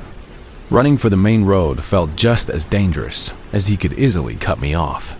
The cemetery is huge, a maze of winding paths and hills. My only option was to disappear. I ducked off the main path and into one of the older sections of the cemetery where the tombstones were larger and more densely packed. I crouched down behind a large granite angel monument, its wings providing a small wall of cover. I pressed my back against the cold stone, my breathing shallow, and prayed he couldn't see me. The Tahoe crept along the narrow path, moving at a snail's pace. The crunch of its tires on the gravel was the only sound besides the frantic thumping of my own heart. He was looking for me, his head scanning the rows of graves. I stayed perfectly still, hidden in the deepening shadows. After a minute that felt like an hour, the Tahoe continued down the path, disappearing over a small hill. I waited, counting to 60, then to 120. Just as I was about to convince myself it was safe to move, a gut feeling, a primal sense of danger, told me to stay put. I'm so glad I listened to my gut. 5 minutes later, I saw headlights coming back over the hill. It was the Tahoe, and it wasn't alone anymore. Following closely behind, it was a beat-up, dark green sedan, the kind with a mismatched fender and a loud muffler. Both vehicles were now driving slowly, side by side where the path was wide enough, their headlights cutting through the twilight, sweeping across the tombstones like searchlights. I heard a man's voice yell, "Hey, you! I know you're in here. We just want to talk." It was a taunting, predatory sound that made the hair on my arms stand up. I was completely and utterly terrified. I was trapped. I stayed frozen behind the angel statue, making myself as small as possible. The two cars circled the section I was in, their occupants shouting crude things into the quiet evening air. It was clear they were enjoying the hunt. Thankfully, they seemed to think I had run deeper into the cemetery. Both cars eventually turned down a path that led toward the back, near the river. The moment their taillights disappeared from view, I knew it was my only chance. I didn't think. I just ran. I sprinted out from behind the tombstone, my feet flying over the uneven ground. I didn't stick to the paths. I ran in a straight line back toward the main gate, hurtling over small grave markers and dodging trees. I burst out onto the main road without even looking, the sound of a blaring car horn making me jump. I didn't care. I ran across all 4 lanes of traffic and didn't stop running until I was inside my apartment with the door locked and the deadbolt thrown. I collapsed onto the floor, my body shaking uncontrollably. I kept replaying what could have happened if they had found me. 2 of them against me, alone in that dark cemetery. My city has a well-known human trafficking problem, and I have no doubt that they had something terrible planned for me. My sanctuary, my peaceful walking place, is gone now. It's been tainted. I haven't been back since, and I don't think I ever will be.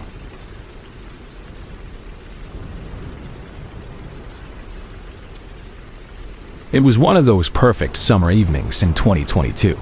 I was 15, and my 2 best friends, Leah and Chloe, and I had just spent the entire afternoon at Leah's house, swimming in her pool until our skin was wrinkled and our hair smelled like chlorine. As the sun began to set, casting a golden glow over our quiet suburban Ohio neighborhood, we decided to go for a walk to the local library to return some books before it closed. It was a walk we'd made 100 times before. Our route took us along a sidewalk that ran parallel to the old town cemetery. It was a familiar, slightly spooky landmark that never really bothered us.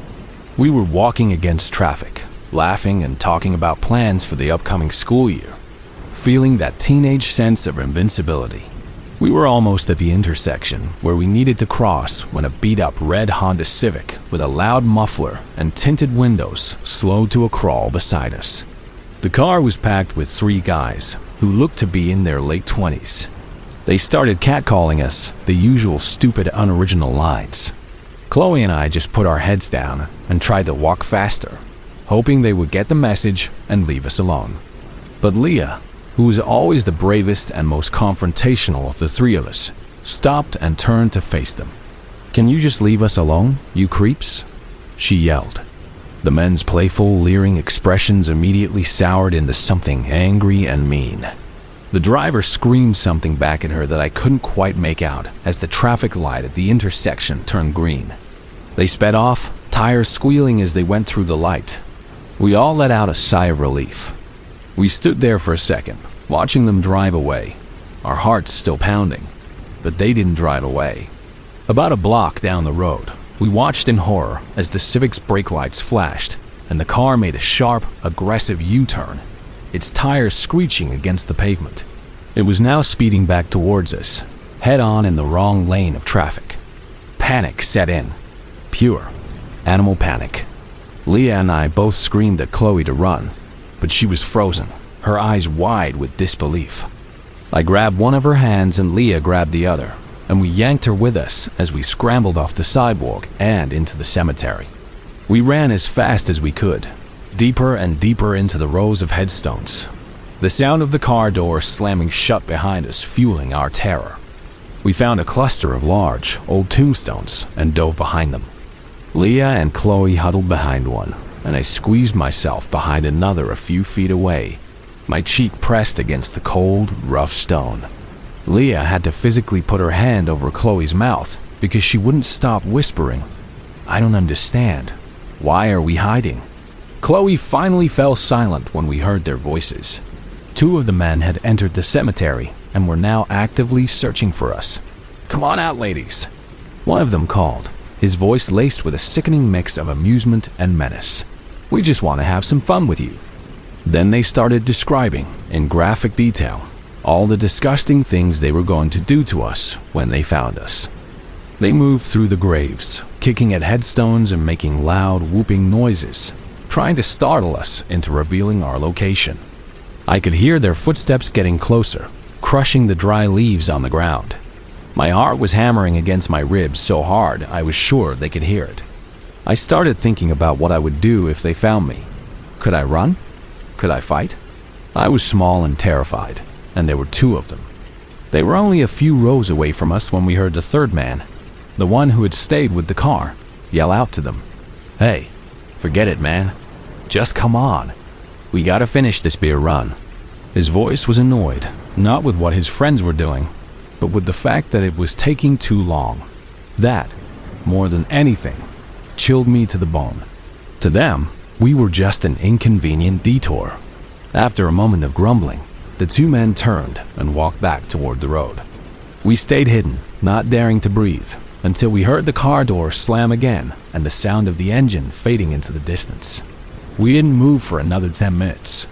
Then, we scrambled out of the other end of the cemetery, ran across the street, and hid in the thick bushes in someone's front yard for what felt like an hour, making absolutely sure they weren't circling the block, waiting for us to emerge. When we finally felt safe, we ran all the way back to Leah's house and collapsed in a heap behind her locked front door. We never found out what those men were planning to do with us that night, but I know it was something terrible. That evening shattered our sense of safety. Our quiet, suburban neighborhood never felt the same again, and I never walked past that cemetery at dusk again.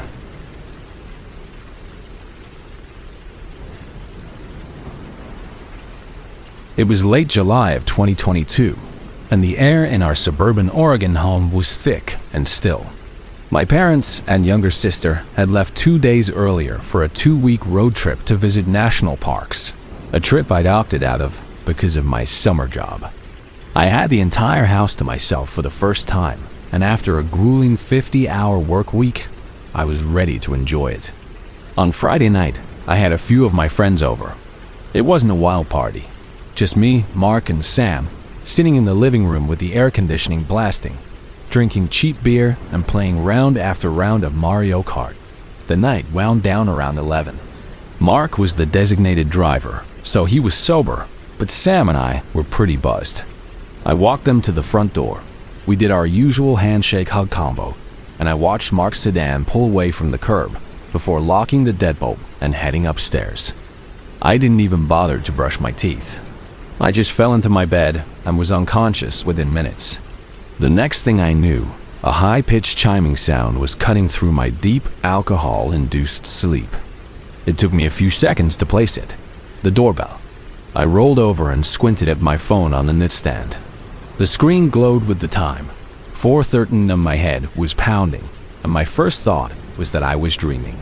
I lay there, motionless, listening to the hum of the SC unit, waiting.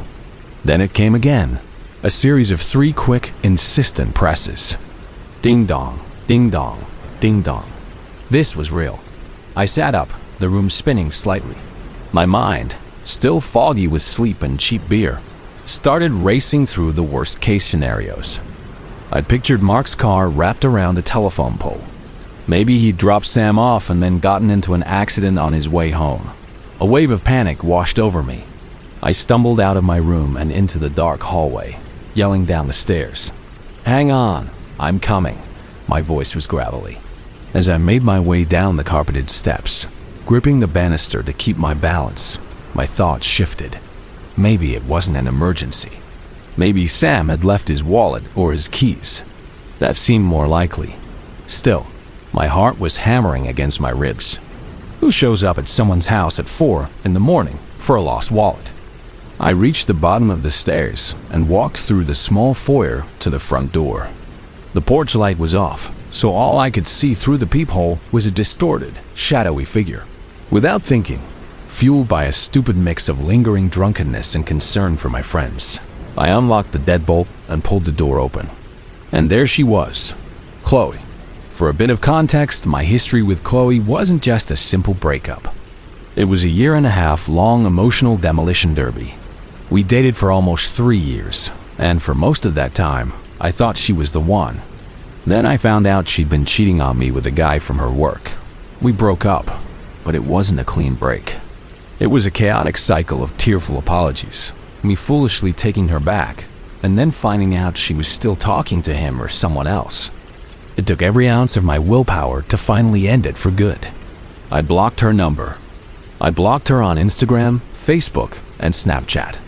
I even had to block her email address after she sent me a long, rambling message about how we were soulmates. She was the textbook definition of a person who couldn't handle rejection. It had been about 3 solid months of complete silence, and I was finally starting to feel like I could breathe again. Seeing her on my doorstep in the middle of the night felt like a punch to the gut. She was just standing there, wearing a gray zip-up hoodie and yoga pants, with her hair tied up in a messy bun. She looked smaller than I remembered. Hi, was all I could manage to say. My brain was struggling to catch up with what my eyes were seeing. "Hey," she said, her voice soft. "Chloe, what are you doing here? Do you know what time it is?" "I know, it's really late," she said, looking down at her feet. "I was on my way to a clinical for my nursing program, and my route takes me right past your neighborhood. I wanted to see you. I figured you'd be home alone." A cold feeling trickled down my spine, much colder than the air-conditioned air in the house. "How did you know my family was gone?" My parents weren't big social media users, and I hadn't posted anything about being home alone. As far as I knew, none of our mutual friends were even aware of my family's vacation plans. She just shrugged, a little too casually. "Oh, I just had a feeling." She looked up at me, her eyes wide and pleading. "Can I come in? Just for a little bit? I really need to talk to you." Every alarm bell in my head was screaming at me to shut the door. But the part of me that had loved her for years, the stupid, sentimental part, won out. I stepped aside and let her in. As soon as she was inside, my 2 dogs, Buster and Pip, came trotting into the foyer. They both knew Chloe well and usually got excited when she came over, but this time was different. Pip, my little terrier mix, let out a single sharp bark before sniffing her leg and backing away. Buster, my big, goofy golden retriever, just stood there and watched her with a strange stillness. She gave them each a quick pat on the head, and we walked into the living room and sat on the couch. We talked for a while. We covered the usual post-breakup topics: work, school, mutual friends. She told me she was doing really well in her nursing program, and I told her about the promotion I was up for at my job. It was all very civil, almost painfully normal. And then, just as I knew it would, the conversation shifted. Her eyes welled up with tears, and she launched into a monologue about how she'd made the biggest mistake of her life. how no one understood her the way I did, and how she knew we were meant to be together. She begged me to give her one more chance. I wish I could say I was strong. I wish I could say I told her to leave, but I didn't. I was lonely, I was still half drunk, and a part of me missed the good times we'd had. The tears started rolling down my face too. One thing led to another, and we ended up back in my bedroom. As soon as it was over, a wave of regret and shame crashed over me. I felt sick to my stomach. This was a mistake, a huge step backward. I needed her to leave now. I used the classic excuse. I have to get up for work in a few hours, I lied. Her demeanor changed instantly. The soft, pleading girl was gone, replaced by someone cold and angry. "You're kicking me out?" she said, her voice rising. "You just used me." "That's not what this was," I said, trying to keep my voice calm, but the situation was already escalating. She started screaming at me, accusing me of playing with her emotions. I yelled back, saying some things I shouldn't have. The fight ended with me grabbing her hoodie from the floor and telling her to get out of my house. I thought that was the end of it. I was wrong. I went downstairs and locked the door behind her, then sat on the couch for a while, my head in my hands. About 20 minutes passed. I was just about to head back upstairs to try and get some sleep when I heard a violent pounding on the front door. It wasn't the sound of a normal knock. It was the flat, percussive thud of a fist hitting the wood, over and over. I knew instantly who it was. My heart sank. I walked to the door and opened it, and there was Chloe again. But she looked different this time. Her face was flushed, her eyes were wide and frantic, and she was breathing heavily, as if she'd just run a marathon. Before I could say a word, she pushed past me and into the house. This time, the dogs reacted much more strongly. Pip started yapping uncontrollably, running in circles around her legs. Buster stood in the archway to the living room, his body rigid, and let out a low, guttural growl that vibrated through the floor. He had never, not once, growled at a person he knew. I paid attention to his warning, but I tried to stay calm. "What do you want, Chloe?" I asked, my voice firm. "You need to leave." She just stared at me. Her eyes were piercing, and for the first time, I felt genuinely afraid of her. "Why do you always do this to me?" she said, her voice shaking with a rage that seemed to be bubbling just below the surface. She took a step closer. I noticed she was wearing the same zip-up hoodie, and her left hand was jammed deep into the front pocket. Her right hand was clenched into a fist at her side, but her left hand was clearly gripping something inside the pocket. It was creating a long, rigid bulge against the fabric. My mind immediately jumped to the worst possible conclusion. A knife. I pictured myself bleeding out on the foyer floor, not to be found for 2 weeks until my family got home. As if he could read my thoughts, Buster's growl turned into a loud, ferocious bark. He was a lazy, gentle dog who rarely barked at anything, let alone a person. His reaction, combined with the sick feeling in my stomach, confirmed that something was terribly wrong. "Look, I'm sorry about what happened," I said, trying to de-escalate the situation. "It was a mistake. I have to work, and you really need to go." That was the spark that lit the fuse. She completely lost it. She was screaming in my face, spit flying from her mouth. Her eyes were bloodshot and wild. I can't even remember most of what she was yelling about. Just a torrent of insults and accusations. And the entire time, her left hand never left her pocket. After what felt like an eternity, her screaming subsided. She stood there, just inches from my face, breathing heavily. My dogs were still going crazy behind me. She had a look on her face that I'll never forget. It was the look of someone holding themselves back from doing something terrible by the thinnest thread of self-control. I knew I didn't want to find out what would happen if that thread snapped. Gathering all the courage I had, I looked her straight in the eye. "Get the hell out of my house," I said, my voice low and steady. "If you're not gone in 10 seconds, I'm calling the cops." She stared at me for a long moment, her chest heaving. Then, a chillingly calm expression washed over her face. "You're going to regret this," she whispered. And with that, she turned around, walked out the door, and disappeared into the pre-dawn darkness.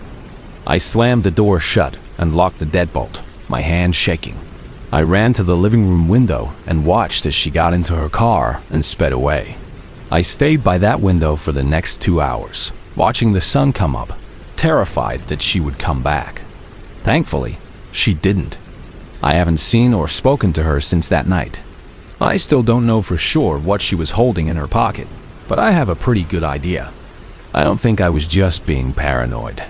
I think I came very close to finding out just how much I was going to regret letting her inside.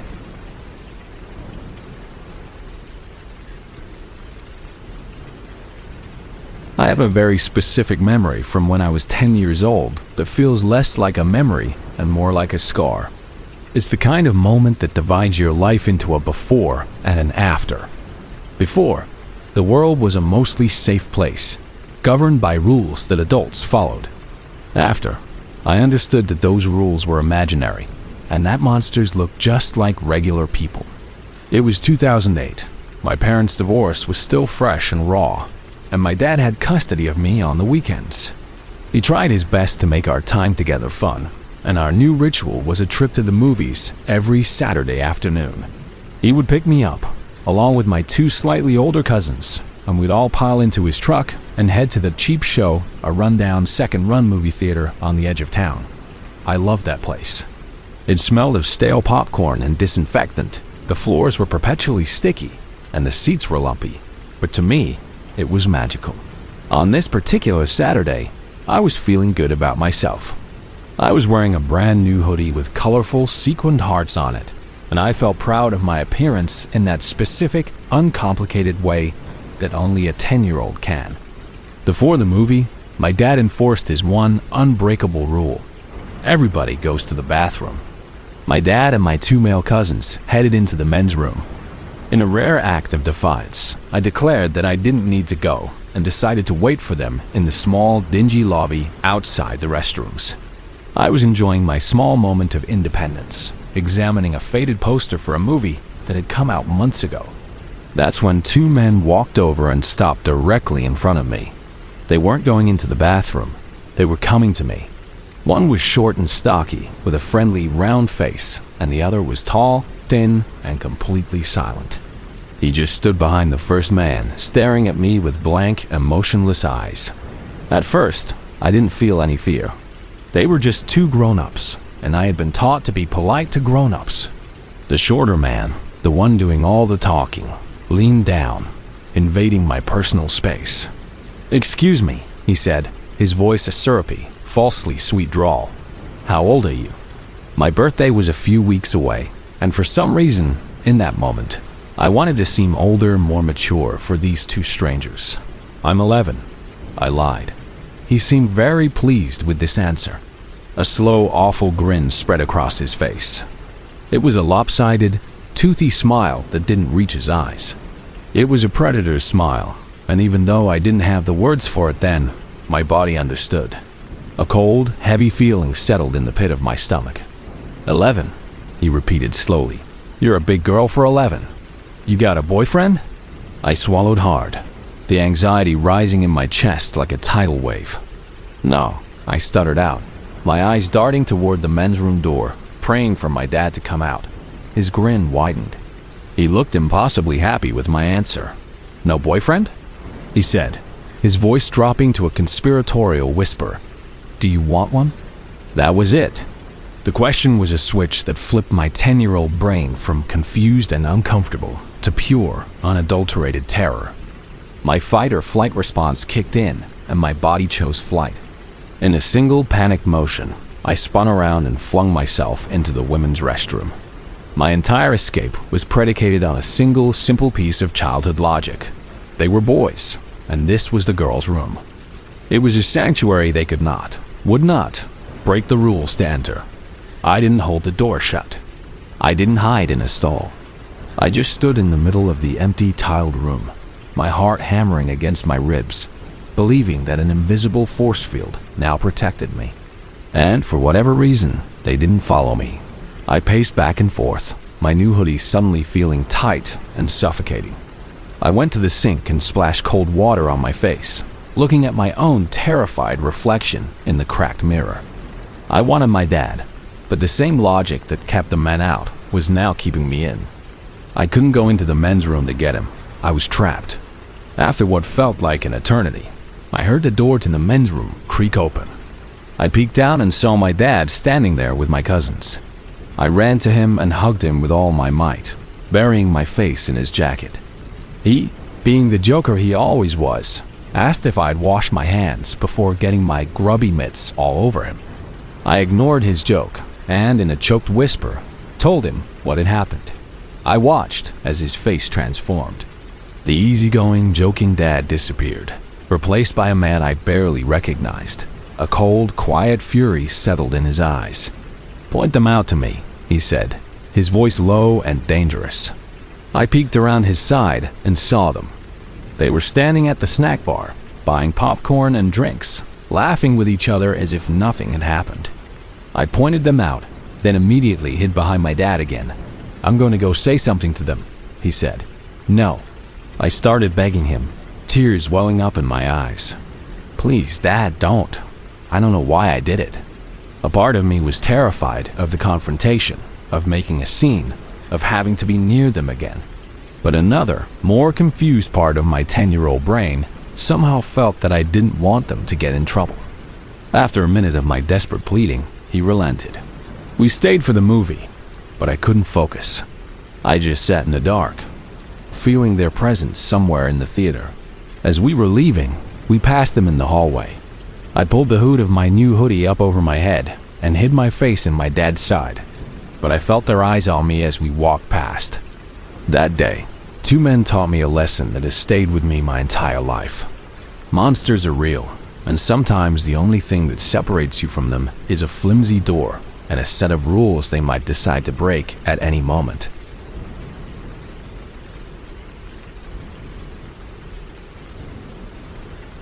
I was 8 years old when this happened, old enough to understand exactly what was going on, and to be permanently terrified by it.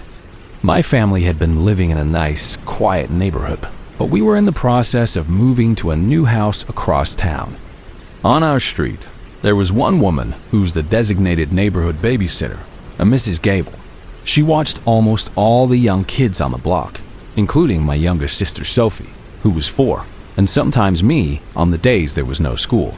My parents trusted her because everyone else did, but Sophie and I hated going to her house.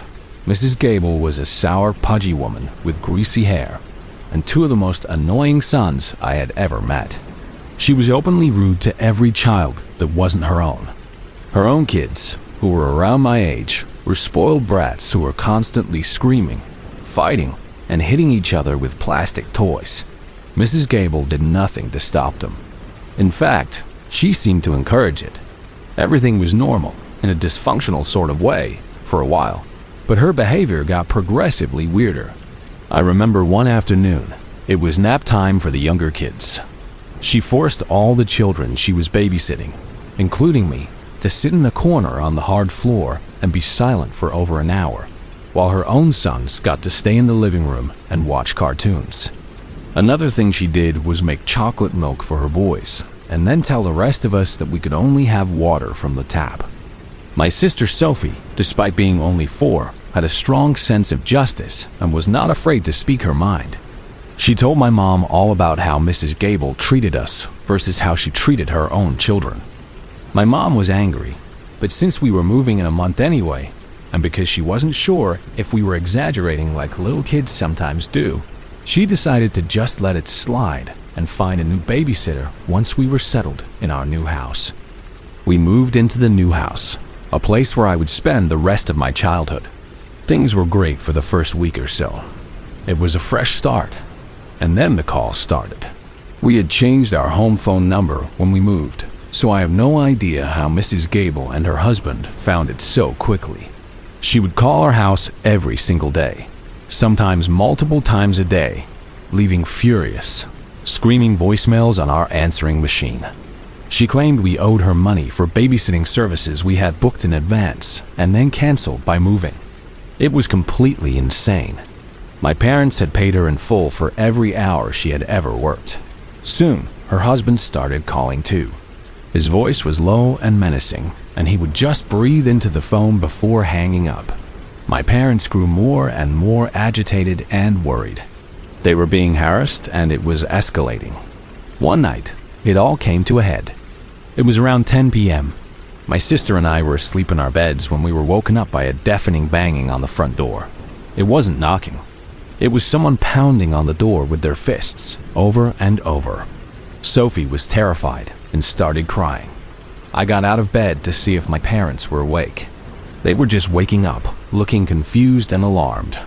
My dad told my mom to stay upstairs with us while he went down to see who it was.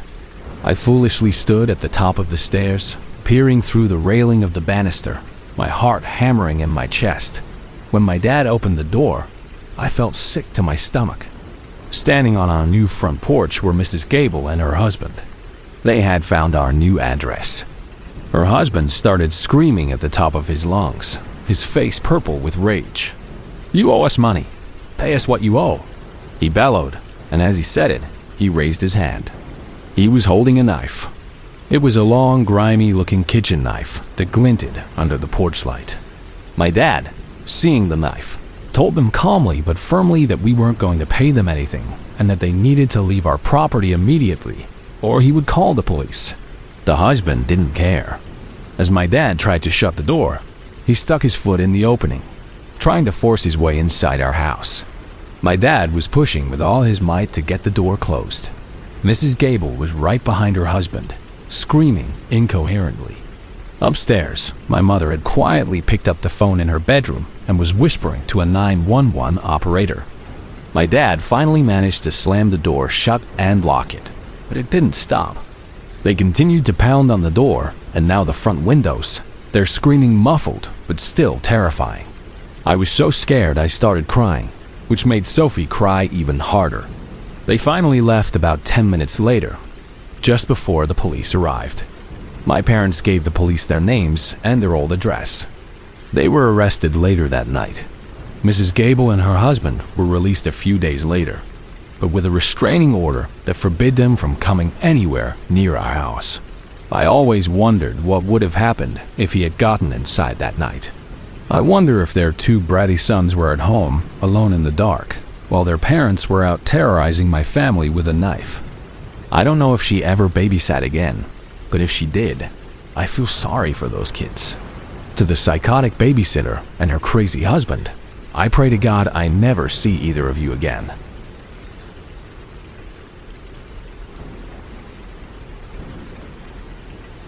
The summer after I graduated from high school was a tedious, sticky affair. It was 2023, and my life in our small Ohio town had slowed to a crawl. My friends had either left for early college programs or were on family vacations, and I was stuck working a mind-numbing job as a cashier at the local grocery store to save every penny I could for tuition. My days were a blur of beeping scanners and forced smiles. To supplement my meager income, I decided to purge my childhood bedroom of anything valuable, which, it turned out, wasn't much. The main treasures I unearthed were my prom dresses, hanging in the back of my closet like ghosts of a life that already felt a million miles away. There were two of them. My junior prom dress was a deep emerald green, a simple Align gown that made me feel more elegant than I'd ever felt before. My senior prom dress was the real showstopper, a floor-length, glittering navy blue gown with a delicate lace back. I'd spent a fortune on it, and the thought of it just sitting in a garment bag for the next 30 years seemed like a waste. I took them out, laid them carefully on my bed, and took a series of well-lit photos.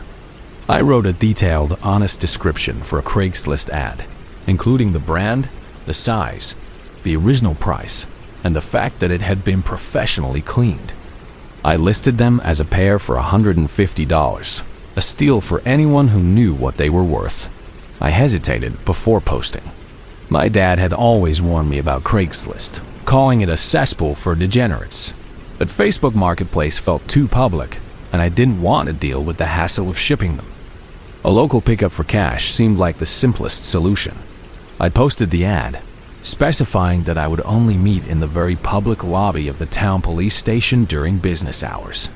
For a few days, I got nothing but lowball offers and a few spam emails. Then, on a Thursday evening while I was eating dinner with my parents, my phone rang with an unknown number. I almost ignored it, but the thought of a potential sale made me answer. "Hello?" I said. The voice on the other end was a low, gravelly rasp, like the sound of someone trying to clear their throat after years of smoking. "Hi, is this Jenna? I'm calling about the dresses you have listed online." A man. That was my first surprise. I had expected to hear from a teenage girl or her mom. Yes, this is her," I replied, trying to keep my voice professional. Great, he said, his voice overly familiar. "My name's Frank. Listen, this might sound a bit strange, but I'm calling for my mother. We're going on a family cruise to the Bahamas next month for her 70th birthday, and there are a couple of formal nights. She needs something fancy, and your dresses look just beautiful." The story was plausible enough. I relaxed a little. "Oh, that's really nice of you," I said. "They're both a size 6, but the navy one fits a little smaller, more like a 4. A size 6, huh?" he said, and there was a strange pause. "That's a nice, slender size. My mother is very petite." He then launched into a series of questions that, at first, seemed perfectly normal. He asked about the material, if there were any snags in the fabric, the exact shade of blue. I answered them patiently. But then, the questions started to shift, slowly and subtly, away from the dresses and onto me. "You said in the ad that the green dress fit you like a glove," he said. "What's your build like, if you don't mind me asking?" My mother and I are trying to picture it. A small, cold alarm bell went off in the back of my mind. "I'm about 5'6", I said, keeping my answer vague. "Pretty average." "Average is good," he said, drawing out the word good in a way that made my skin crawl. "And the length was perfect on you? You wore heels, I assume? How high were the heels?" "I don't really remember," I lied, the alarm bell ringing a little louder now. "It was a couple of years ago." "I see," he said. The friendly tone was still there, but there was an undercurrent of something else, something calculating and unpleasant. "Now, this might seem personal, but could you tell me, what color is your hair?" "Why would you need to know that?" I asked, my grip tightening on the phone. "My mother," he said smoothly, without missing a beat. "She's a redhead. She's worried the navy blue might wash her out. If you're a blonde, for example, it would look completely different. She just wants a clear picture." It was a flimsy excuse, but it was just plausible enough to make me feel like I was being paranoid. "I have brown hair," I said, curtly, hoping my tone would signal the end of the interrogation. It didn't. "Brown hair, brown eyes. You sound lovely," he rasped, and now the pretense was gone. This wasn't about his mother. "I bet that navy dress really made your eyes pop." "Was it a tight dress? I mean, did it really cling to your figure?" "The pictures on the hanger don't do it justice, I'm sure." I felt a hot flush of anger and violation. "Look," I said, my voice shaking slightly. "If you're interested in the dresses for your mother, I'd be happy to meet you at the police station tomorrow. If not, I'm going to hang up." "Oh no, I am interested," he said, his voice dropping to a conspiratorial whisper. "Very interested. But before I commit, I have a small request. My mother, she's old-fashioned. She can't visualize things. It would really help us make a decision if you could just send me a few pictures of you wearing the dresses, just so she can see how they fall on a real person." "Absolutely not," I said, my voice cold and hard. There was a moment of silence. I thought he would finally give up. Instead, his voice came back, laced with a venomous sweetness. "You know, you have a very seductive voice," he said, the words slithering through the phone. "I bet you looked like a real piece of work in that tight blue dress. Are you a virgin?" I was so stunned, so utterly appalled, that I couldn't even form a word. The silence stretched for a few seconds, filled only by his quiet, raspy breathing. Before he could say anything else, I mashed the end call button on my phone. I sat there at the dinner table, my half-eaten food forgotten, my body trembling with a mixture of rage and fear. I felt disgusting, as if his voice had left a physical residue on me. I immediately blocked the number. Then I went to my laptop, deleted the Craigslist ad, and shut the computer down. I went upstairs, pulled the dresses out of my closet, and stuffed them into a black trash bag. The $150 didn't matter anymore. It wasn't worth the feeling of being targeted, of having my privacy and my sense of safety so thoroughly violated by a stranger's disembodied voice. The next day, I dropped the bag in the donation bin behind the church. I never wanted to see those dresses again.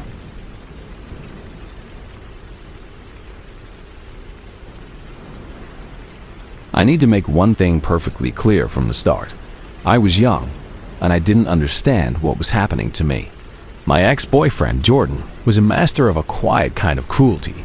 For the 8 years we were together, from the time I was a teenager until I was in my mid-20s, he never once left a visible bruise on me. His abuse wasn't the kind you could show to a police officer. It was a slow, methodical erosion of my sense of self. He used gaslighting as his primary tool, twisting my words and my memories until I started to believe I was the crazy one. He'd isolate me from my friends with carefully planted lies, telling me they were talking behind my back, until my world shrank to include only him. Every time he was cruel, every time he belittled my ambitions or made a joke at my expense that left me feeling worthless, he would follow it up with a declaration of love so intense that it felt like an apology. I always forgave him. I thought his possessiveness was a sign of how much he loved me. I wore the promise ring he gave me like a set of handcuffs, believing I was his property. I was 25 years old when I finally found the strength to leave him. That was in 2016. The freedom was exhilarating, but it was tainted by a new kind of fear. About a month after I moved out, the messages started. It was always the same. A call from a blocked number. A short 5-second voicemail. And his voice, calm and even, saying the same 3 words, "I'm still here." At first, I thought it was his way of trying to get me back. I ignored it. But then it came again, exactly 1 month later, and again the month after that. It became a horrifying ritual. On the 15th of every month, usually in the late afternoon, my phone would ring. I stopped answering calls from unknown numbers, but the voicemail notification would always appear, a small red circle that held so much power over me. For 7 years, that message was a constant in my life. A reminder that even though I had physically escaped him, he still had a foothold in my mind. He was smart about it. The numbers were always different. Sometimes they were local, from our Ohio area code. Other times, they were from out of state. I later learned he was using texting apps and burner phone services to generate new numbers each time. He never sent the message as a text, always a voicemail, as if he wanted me to hear the sound of his voice. He never said anything threatening, just those 3 words, "I'm still here." It was a promise and a threat rolled into one. It meant, you can't get rid of me. I'm always watching. I still own a piece of you. I tried to get help. I saved a few of the voicemails and went to the police station once. The officer I spoke to was sympathetic but ultimately useless.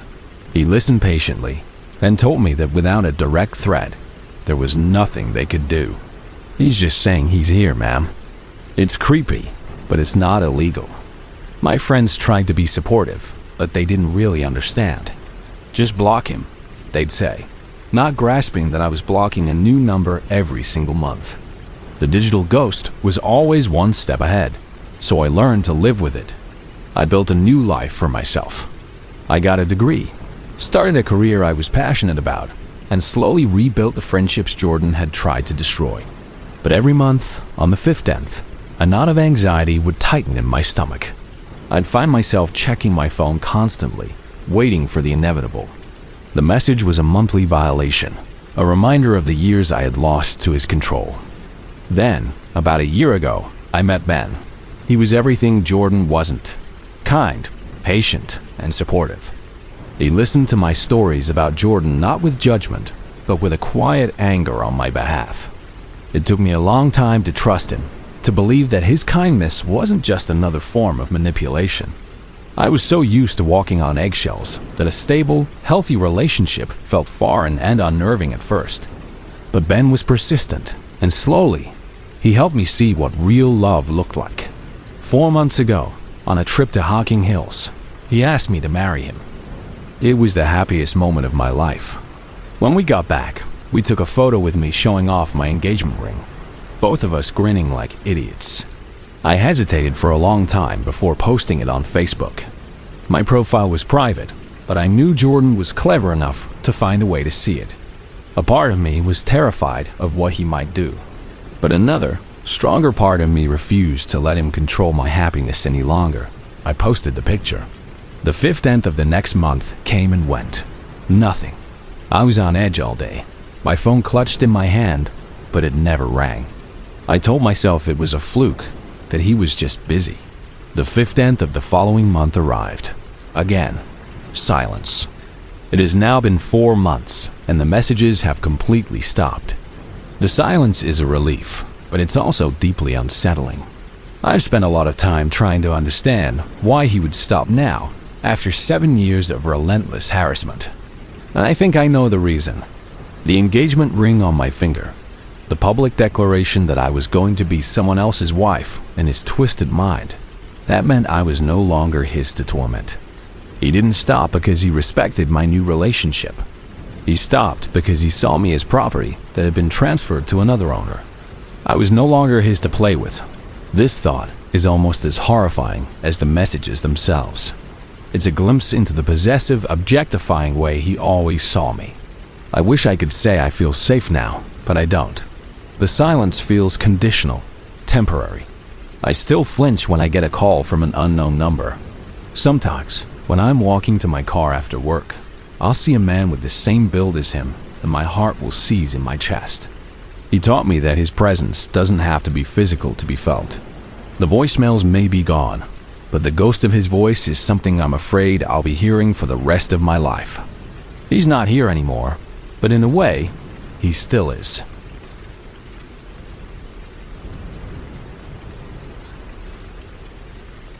I met Marco at a crowded bar in Miami's South Beach on a humid Saturday night in 2021. He was magnetic. He had a charming accent I couldn't quite place, a quick smile, and a way of making you feel like you were the only person in the room. He told me he was traveling, staying at a hostel nearby, and just soaking up the city for a few months. We clicked instantly. That first night, we talked for hours, danced until the bar closed, and he ended up coming back to my apartment. He was supposed to stay for the night. Instead, he never left. It was a whirlwind. Within a week, his backpack was in my closet, and his toothbrush was next to mine. It felt like a movie romance, and I was completely swept up in it. About a month into our relationship, he told me about his past. He said he was a veteran and suffered from severe PTSD, which caused debilitating night terrors. He told me a vague but harrowing story about his time overseas, and it seemed to explain the way he would sometimes wake up in a cold sweat, breathing heavily. I felt a deep sense of compassion for him. I wanted to be the person who helped him heal. I dismissed the small red flags, like his flashes of intense jealousy, or the way he subtly criticized my friends, as symptoms of his trauma. We dated for 3 months. Then came my 30th birthday. I had a few friends over to my apartment for dinner and cake. It was a perfect night. Marco was at his most charming, telling stories that made everyone laugh. We all drank a little too much wine, and eventually my friends left, leaving us to happily pass out around 3 in the morning. I was in a deep, dreamless sleep when I was violently woken up. It wasn't a gradual process. It was instant, shocking pain. 5 quick, hard blows to my head and face. I was completely disoriented. My first thought was that the roof had collapsed. I tried to lift my arms to cover my head, but they were pinned to my sides. My vision cleared enough to see Marco sitting on my chest, using his legs to hold down my arms. His face was a mask of pure rage, and his hands were wrapped around my neck, squeezing. I couldn't scream. I couldn't breathe. I clawed at his hands, but it was useless. I remember the life fading from my body, the edges of my vision turning black, and the terrifying, detached thought that I was about to die in my own bed. Just as I felt myself losing consciousness, he let go. The release was so sudden that I gasped, air flooding back into my lungs in a painful rush. I saw him get off me and walk silently toward the bathroom. In that moment, instinct took over. I scrambled out of bed, grabbed my 2 small dogs, who were cowering in the corner of the room, and ran out of the apartment. I didn't grab my purse, my phone, or my keys. I just ran to my car, which I thankfully left unlocked in my designated parking spot, and drove away. Hours later, after I'd been parked at a 24-hour diner, shaking and trying to process what had happened, he started calling me from my own phone, which I'd left on the nightstand. I answered, and he sounded completely confused. He had no idea where I was. I told him, sobbing, what he had done. He was silent for a moment, then he broke down. He swore he didn't remember any of it, that it must have been a night terror. He promised me, begged me, to believe that he would never hurt me on purpose. He promised he would get help immediately. And, against my better judgment, I believed him. I agreed to come back, but I gave him an ultimatum. If he ever scared me again, even for a second, he was gone for good. Exactly 1 week later, I woke up in the middle of the night to find him on top of me again. This time, he wasn't doing anything, just staring down at me in the dark. My blood ran cold. I gently pushed him off, my heart pounding, and pretended I was just getting up to get ready for work early. I was standing by my closet when, out of nowhere, he lunged at me and sucker punched me in the mouth. The force of it sent me stumbling back onto the bed. Before I could react, he was on me again, his hands going for my throat. This time was different. There was no confusion in his eyes. He was wide awake. I knew fighting him was pointless. In a split-second decision born of pure survival instinct, I went limp and pretended to pass out. It worked. He let go, thinking I was unconscious, and went into the kitchen. The second he was out of the room, I grabbed my keys and my dogs and bolted for the car again. I jumped in, locked the doors, and fumbled to start the engine. This time, he chased me. I saw him run out of the apartment, his face contorted in a terrifying snarl. This wasn't some PTSD-induced nightmare. This was a monster, fully awake and coherent. He was screaming that he would burn my house down if I didn't get out of the car. He started banging his fists on the driver's side window, trying to break the glass. As soon as I got the car started, I floored it out of the parking lot while dialing 911. When the police arrived, he was back in the apartment, waiting quietly for them. He went without any resistance, a calm, collected man who knew exactly what he had done. It wasn't until we were in court that I learned the most chilling detail. The prosecutor revealed that when the police searched my apartment after the second attack, they found a large butcher's knife from my kitchen block lying on the bed, right next to where my head would have been. When he had gone to the kitchen, thinking I was unconscious, it wasn't just to leave the room. He had gone to get a weapon. No one can prove what he was planning to do with it, but I have no doubt in my mind that he was going to kill me. In the end, he was never convicted for the attacks. His lawyer managed to get the charges entangled in some legal maneuvering that resulted in him being handed directly over to immigration enforcement as soon as he left the courthouse. He was deported and banned from ever re-entering the country. It wasn't justice, but watching him be led away in handcuffs by ICE agents was deeply satisfying. He still tries to contact me sometimes, making new social media accounts to send me messages begging for help with his appeal. He still claims he was asleep during both attacks. I don't know if I believe him, but I know that I feel a hell of a lot safer with an ocean between us. The attacks left more than just emotional scars, though. I have a hard time sleeping. Every small noise in the night sends a jolt of panic through me. Being attacked in the one place you're supposed to feel safest changes you. Sharing this story is the first step I'm taking toward admitting that I need help to heal from the man I once let sleep next to me.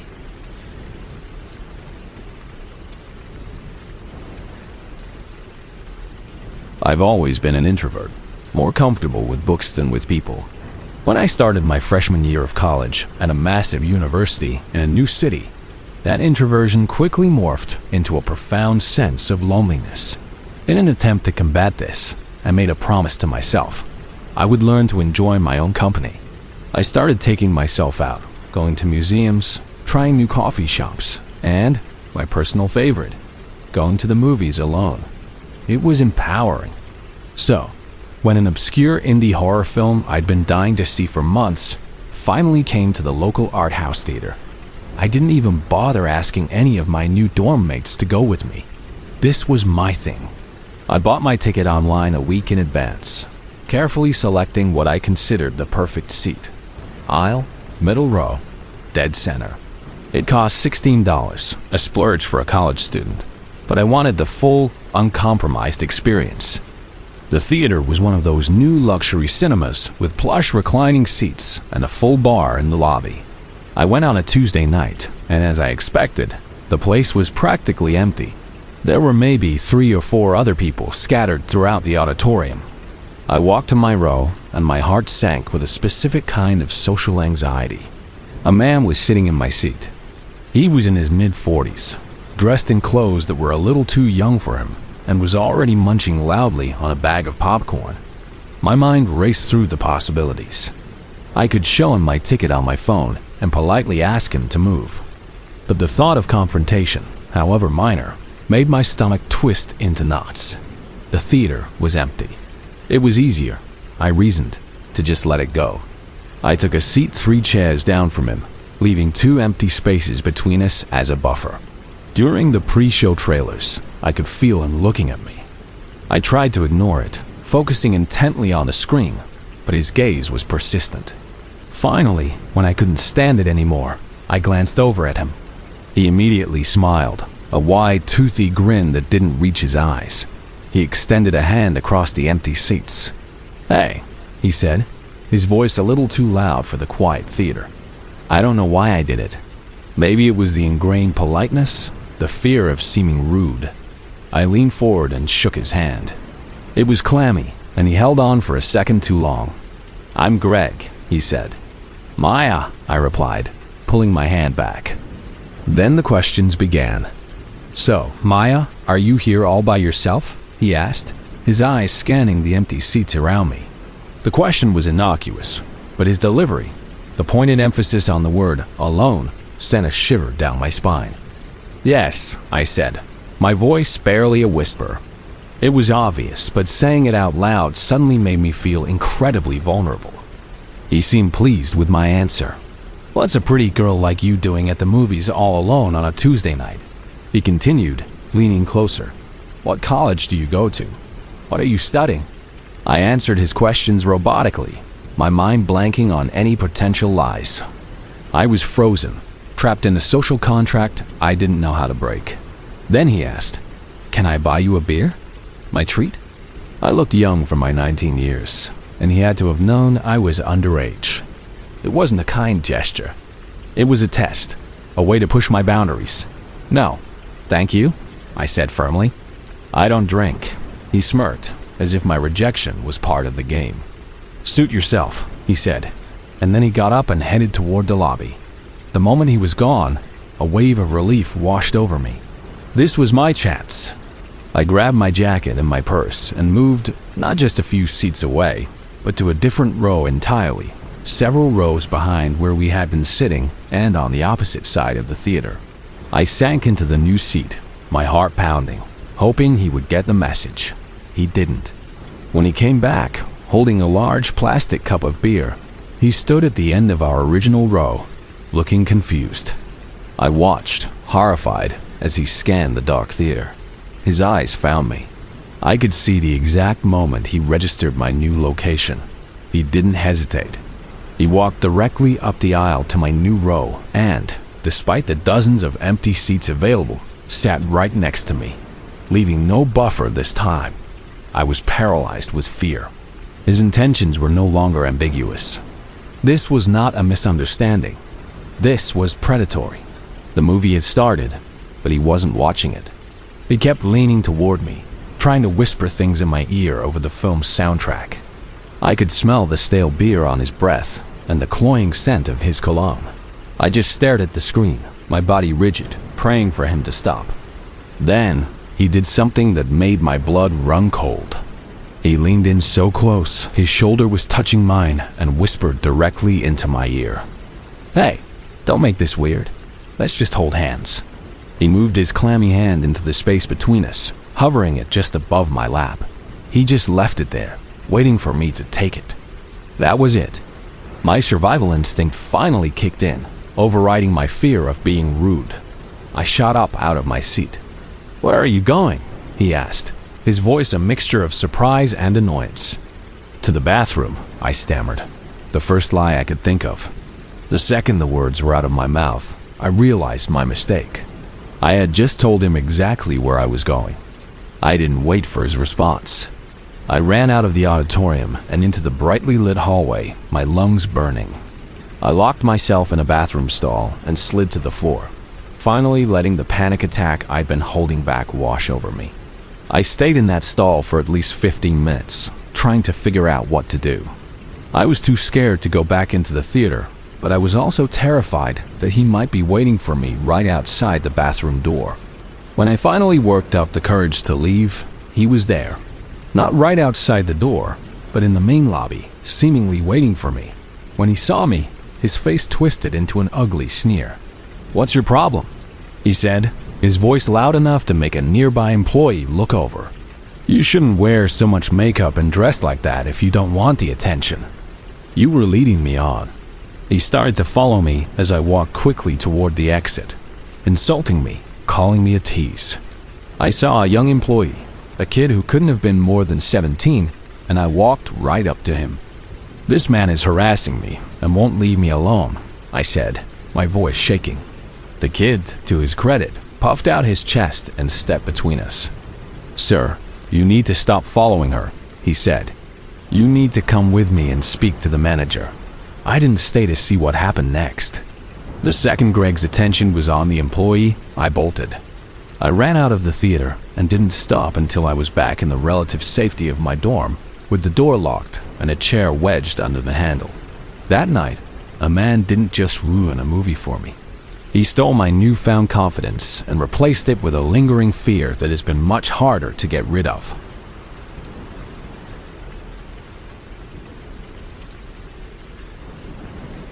My best friend Hannah is one of the kindest, most beautiful people I know, but she has a fatal flaw. She has a type, and that type is a project. She's drawn to guys who need fixing, men who are down on their luck, jobless, and completely dependent on her. She becomes their mother, their therapist, and their bank account, all while convincing herself that she's just helping them get on their feet. I've watched this pattern repeat itself for years, and it's always ended with her heartbroken and taken advantage of. The latest one, Derek, was by far the worst. I met him when I came home to Peoria for a weekend from my university in Chicago. From the second I walked into Hannah's apartment, my gut screamed that he was bad news. He was sprawled on her couch, playing her PlayStation, and barely grunted a hello in my direction.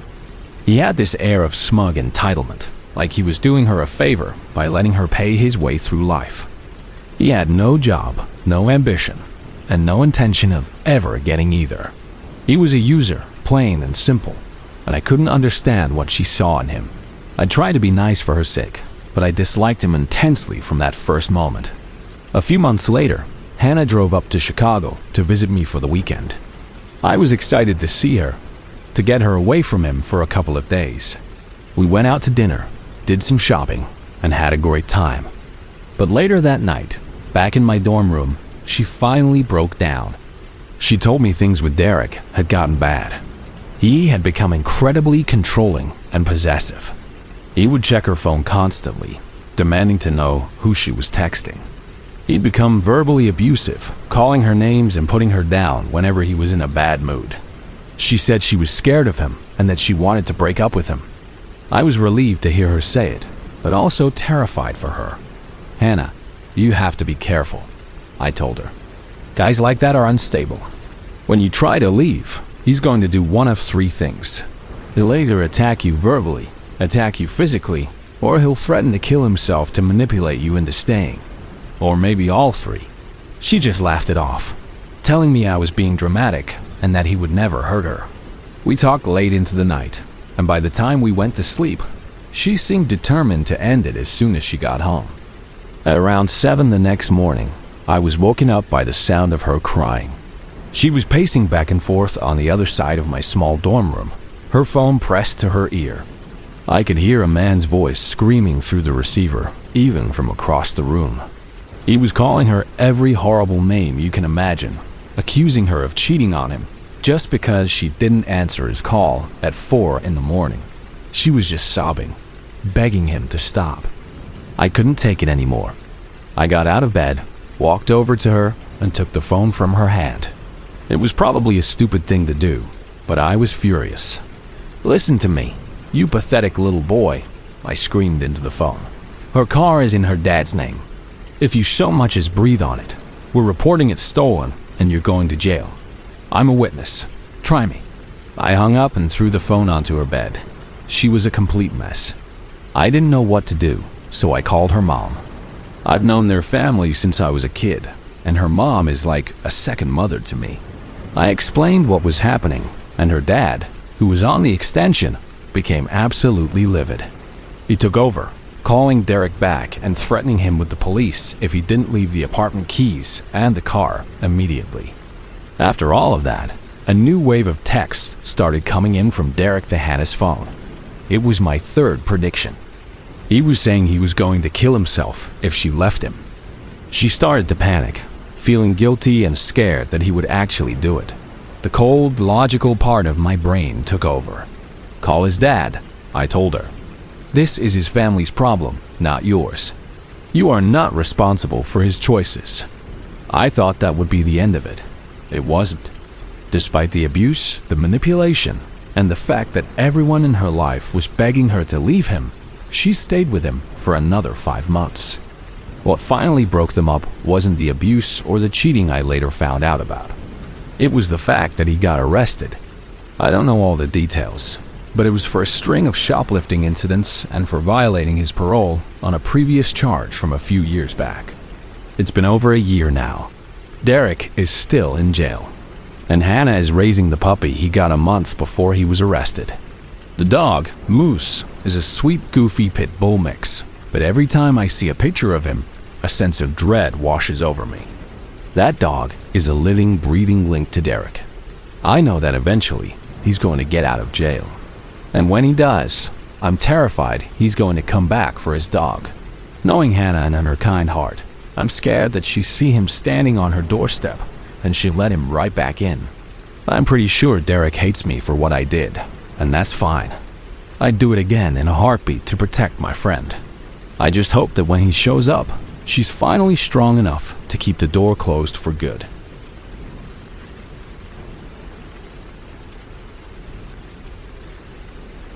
I was 19 and living alone for the first time in a 2-bedroom apartment. It was more space than I needed, but it was in a great location right across from the football stadium at my university in Ohio, and the rent was cheap. It was an old building with thin walls and drafty windows, but it was mine. I was feeling independent, a real adult, but also a little lonely. One Friday night, I went out to a party with my girlfriend, Amy. I had a little too much to drink and came home around 2, feeling tired and fuzzy. I remember stumbling into my apartment, dropping my purse and keys on the small table by the door, and then collapsing into bed. I have a terrible habit of losing my keys, so I distinctly remember making a mental note. Keys are on the table. Keys are on the table. I woke up the next morning around 8 amid a slight headache, but feeling otherwise fine. I spent the morning tidying up the kitchen and living room before getting ready for a doctor's appointment I had at 11. When it was time to leave, I went to grab my keys from the table by the door. They weren't there. I searched my purse. Nothing. I checked my pockets from the night before, the kitchen counter, the coffee table. They were gone. I searched my entire apartment, getting more and more frustrated that they were nowhere to be found. I ended up having to call an Uber so I wouldn't be late. On the ride home, I called my mom to complain about my missing keys. She suggested that maybe I had accidentally swept them into the trash can while I was cleaning. It seemed plausible.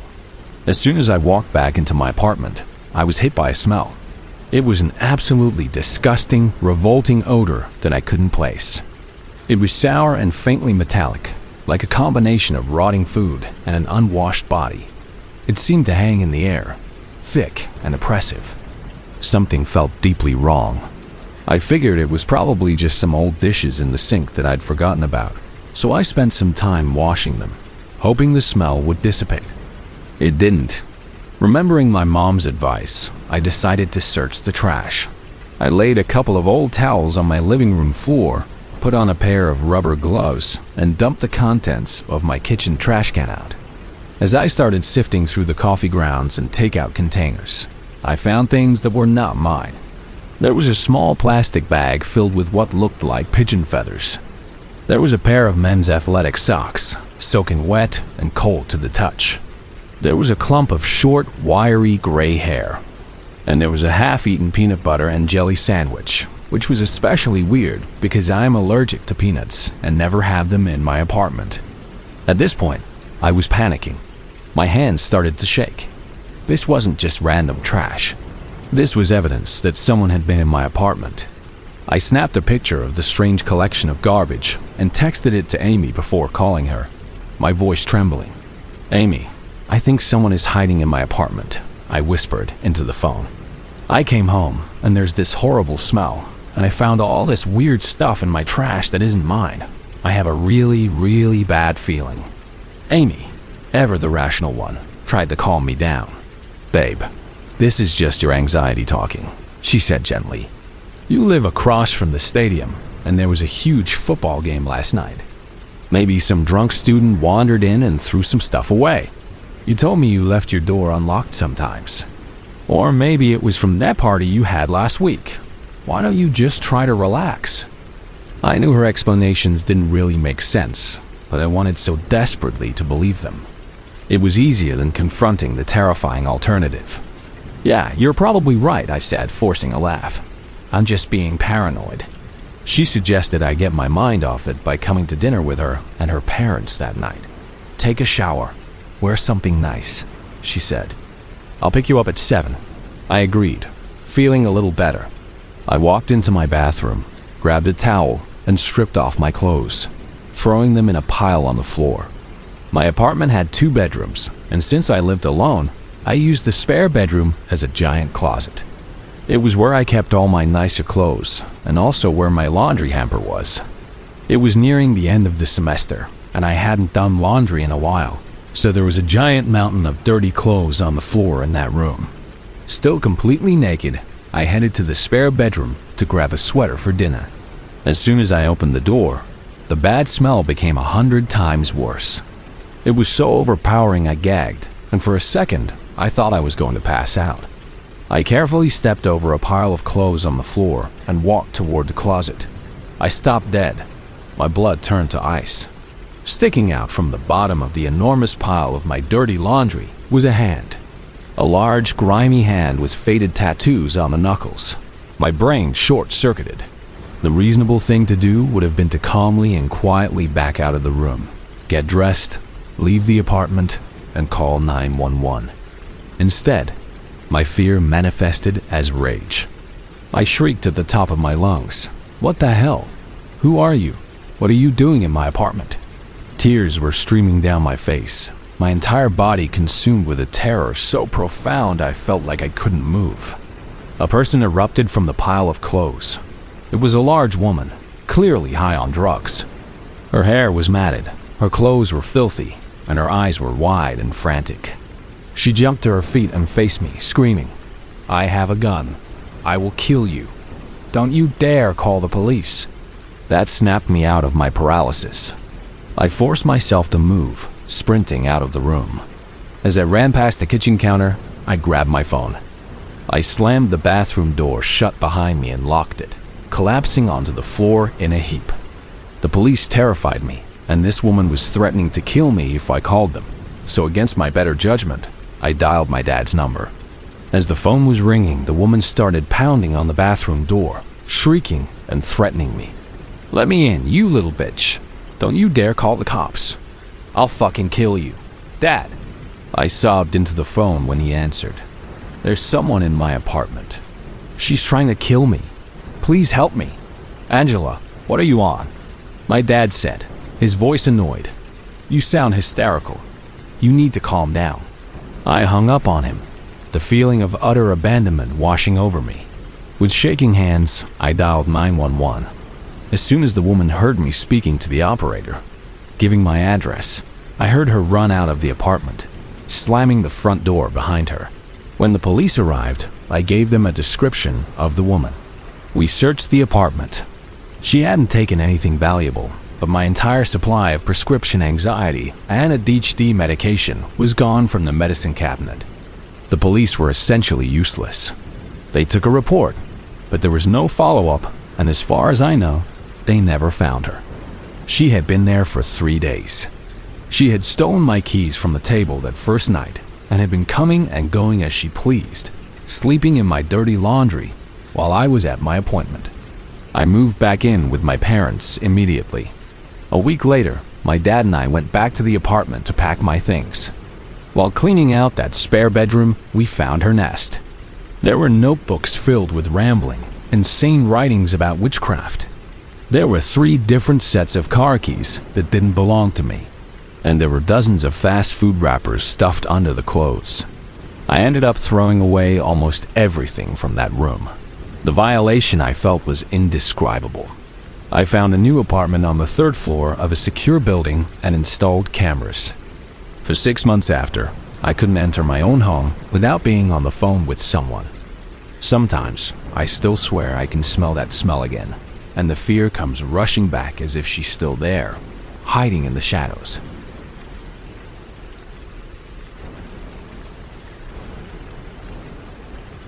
I got incredibly lucky with my random roommate assignment in college. My roommate, Jessica, and I clicked instantly and became best friends. We still are, even though we live on opposite sides of the country now. We keep in touch constantly, and I know I can count on her for anything. About 3 months into our freshman year at Boston University, everything was going great. We were going to parties together every weekend, navigating our classes, and both dating around. I knew that before college, she had been in a long-term, long-distance relationship with a guy named Kevin. He was in the Marines, stationed over in Japan at the time. She would still talk to him occasionally, and it was clear she wasn't completely over him. She never came right out and said that he was abusive, and it took her years to finally admit it, but it was obvious from the stories she told me that he was a scary, controlling person. I don't think he was ever physically violent, but the psychological manipulation was intense. I remember her telling me that he once threatened that if she ever cheated on him, he would pay a stranger on Craigslist to follow her home from class just to scare her. It was such a specific and bizarre threat. Anytime she tried to cut off contact completely, blocking his number or social media, he would create hundreds of fake accounts and email her relentlessly, harassing her until she gave in and talked to him again. It was clear to me that this guy was a total psycho. I think Jessica was talking to him online more than she let on, but since I had never met him and he was thousands of miles away, he was mostly just a background character in my mind. About halfway through the year, we had a stupid fight within our larger friendship group, and we ended up taking different sides. We weren't mad at each other directly, but there was definitely some distance between us for a while. During this time, I was going to a lot of parties and meeting tons of new people. As a result, if I got a friend request on Facebook from someone who went to my school, and we had a few mutual friends, I usually just accepted it, assuming I had met them at some point. One of these requests was from a girl named Brianna. I don't remember exactly when she added me, but she slowly started messaging me, asking what I was doing on the weekend or if I was going to certain parties. I didn't reply much. I had my own group of friends and wasn't really looking to meet up with someone I couldn't remember. Brianna's profile pictures were a bit provocative, nothing crazy, just a lot of selfies with cleavage and suggestive poses. There was another girl named Chloe who added me around the same time. I didn't remember her either. Her profile seemed more innocent, almost basic. She messaged me saying she was an incoming freshman and asked me for advice about professors and dorms. I thought I was being helpful by replying to her, giving her tips on how to navigate the school. One night, I was hanging out with some friends when I got a message from Brianna. It said something like, "Me and my man are in town for the night. We got a hotel room. Want to meet up?" I was pretty sketched out since I didn't know her at all, so I just ignored it. A few minutes later, my phone started buzzing uncontrollably. She was sending me pictures. It was the same picture over and over, probably 100 times. It was a close-up graphic photo of a woman performing oral sex on a man. I was completely disgusted and shocked. No one wants an unsolicited dick pic, or in this case, 100 of them. The weirdest part was that when I looked closely at the photo, I could see it was a screenshot from a video. You could see the little play bar timeline at the bottom of the screen. Someone had paused a porn video, took a screenshot, and sent it to me 100 times. I was so freaked out I immediately blocked her. I went back to my dorm and told Jessica all about it. We tried to figure out who it could be, who would go to the trouble of catfishing me just to send me something so gross. A couple of days later, Chloe, the innocent prospective student, sent me a message. It said, "So, do you ever hook up with girls?" I immediately blocked her too. Another catfish. No real girl would ever ask that as an opening line. Later that week, another girl added me on Facebook. The profile was obviously fake, only a few pictures and no real friends. I clicked on her profile out of curiosity and went to her likes page. It was all stuff related to the military. Proud Marine girlfriend. Support our troops. Pages for various military bases. Over the next few weeks, a bunch of similar fake accounts tried to add me on Facebook and Instagram. They all had a few things in common. Sexy pictures of some random girl, a bio that mentioned they were lesbian or bisexual, and a clear connection to the military. That military connection is what made it all click into place. I realized it had to be Jessica's ex-boyfriend, Kevin. When I asked her about it, she admitted right away that she thought it was him too. Apparently, someone had been adding her from tons of fake accounts as well, and she was just too embarrassed to tell me that she suspected it was him from the beginning. This all happened between 2012 and 2013. I can spot a fake account from a mile away now. For years after this, I would still get friend requests from accounts that I knew were him. He had a specific method. He would always add the last 50 or so people you had recently added as friends, so that when he sent you a request, you would see that you had mutual friends and assume you knew them. Apparently, over time, he did this to almost all of Jessica's friends. The crazy part is, I'm apparently the only one that his tricks didn't work on. Even her own cousin, who was our age, ended up sending naked photos to him while he was posing as a girl online. Jessica and I have talked about it a lot since then. She thinks it was his sick, twisted way of trying to test her friends, to see who was loyal and who he could manipulate. It was about control. He has 2 kids with another woman now, but he'll still sometimes message Jessica from a fake account. He will never, ever admit that it's him, even when she calls him out on it directly. The dude is a complete psychopath, and I hope I never have to deal with him or his creepy online games ever again.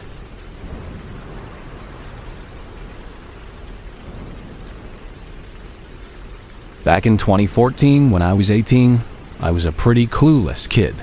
I had just moved to a new town for a technical college program and was living in a cheap apartment with 2 other guys. I was broke, lonely, and profoundly naive about how the world actually worked. One night, while scrolling through Craigslist, I found myself in the personal section. I responded to an ad from a woman that was vague but suggestive, and we started texting. She suggested we meet up at a Red Roof Inn just off the interstate. In my inexperienced mind, I didn't see any issue with this. When she mentioned she accepted donations, I genuinely thought it was optional, like a tip jar at a coffee shop. I told her I would meet her the next day. I had a class in the afternoon, so I planned to stop by the motel on my way. It was a hot, humid summer day, and a torrential downpour started just as I began the 20-minute walk from the bus stop to the motel. By the time I arrived, My clothes were soaked through with a mixture of rain and sweat. The Red Roof Inn was exactly as grim as you'd imagine. A 2-story building with peeling paint, surrounded by a cracked asphalt parking lot. I found the room number she'd given me on the 2nd floor and knocked. The door opened and she stood there. She was older than her picture, with tired eyes and a thin, wiry frame. The room smelled of stale cigarette smoke and cheap air freshener. A daytime court show was blaring from an old box TV in the corner. She invited me in. I was so drenched and uncomfortable that the first thing I asked was if I could use her shower. She shrugged and pointed to the bathroom. As I was undressing, she started to take off her top. "That's okay," I said quickly. "I won't be long." She gave me a strange look and then went to lie on the unmade bed, her eyes glued to the drama unfolding on the television. I took the quickest shower of my life, the water pressure barely a trickle. When I came out with a towel wrapped around my waist, I saw her sprawled on the bed, looking impatient. "Are you ready?" I asked awkwardly. She sat up and looked at me, her expression turning from boredom to business. "Donations are due up front," she said, her voice flat. In that instant, all the red flags that I should have seen from the very beginning went off at once. The vague ad, the motel, the word donation, it all clicked into place with a sickening thud. I was an idiot. My face must have shown my shock and horror, because I just stood there, staring at the TV, my mind racing. I don't have any money," I stammered. Her demeanor changed in a flash. The bored-looking woman was gone, replaced by someone filled with a cold, hard rage. She jumped off the bed and started screaming at me, calling me a time waster and an idiot. She grabbed my damn clothes from the chair where I'd left them and threw them at my face. My backpack followed, its contents spilling onto the grimy carpet. I got dressed as quickly as I could, my hands shaking, and I actually apologized to her for wasting her time. I practically ran out of the room and down the outdoor staircase. I was halfway across the parking lot, my head down against the still falling rain, when a man's voice called out to me from a beat-up forest green Toyota Camry parked near the exit. "Hey, kid, over here." I tried to ignore him and just keep walking, but he shouted again, more insistently this time. I reluctantly walked over to the driver's side of his car. The man behind the wheel looked exactly like the kind of person you'd expect to find in a place like this. He was thin and sallow-skinned, with a scraggly goatee and a weary, dangerous look in his eyes. He was leaning on the open window with his left arm, but his right hand was down at his side, hidden from view. "So," he said, his voice a low, gravelly drawl, "why would you come here knowing you don't have any money?" I explained as calmly as I could that I had misunderstood the situation, that I was new in town and didn't realize what was going on. He listened without expression. Then, he slowly lifted his right arm, just enough for me to see what he was holding. It was a small black pistol, resting casually in his lap. My blood ran cold. I was certain he was going to shoot me right there in the parking lot. "I have messages between you two," he said, his eyes narrowing. "She says you told her you had money." That was a lie. I had never said that. But I wasn't about to argue with a man holding a gun. I just stood there, frozen, the rain dripping from my hair into my eyes. He stared at me for a long, terrifying moment. I could see him deciding what to do with me. Then, he lowered the gun. "You're lucky," he said, a sigh of resignation in his voice. "You came to one of my more stable girls. Any of the others would have stabbed you with a broken crack pipe for wasting their time. I can see you're just a dumb kid, so I'll let you off with a warning this time." He motioned with his head for me to leave. "Now get out of here before I change my mind." I didn't need to be told twice. I walked away as fast as I could without running, every muscle in my back tensed, expecting to hear a gunshot. I kept looking over my shoulder until I was out of the parking lot and back on the main road. That experience was a brutal, terrifying education. It taught me that there are dark, dangerous corners of the world that I knew nothing about, and that my own naivety was the most dangerous thing of all. I never went on Craigslist again.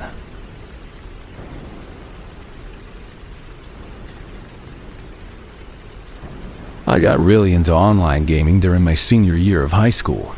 It was 2023, and my friends and I had a dedicated Discord server where we'd all hang out and play Valorant for hours every night. It was my escape. One night, a guy named Kyle joined our server through a mutual friend. He was funny, charming, and really good at the game.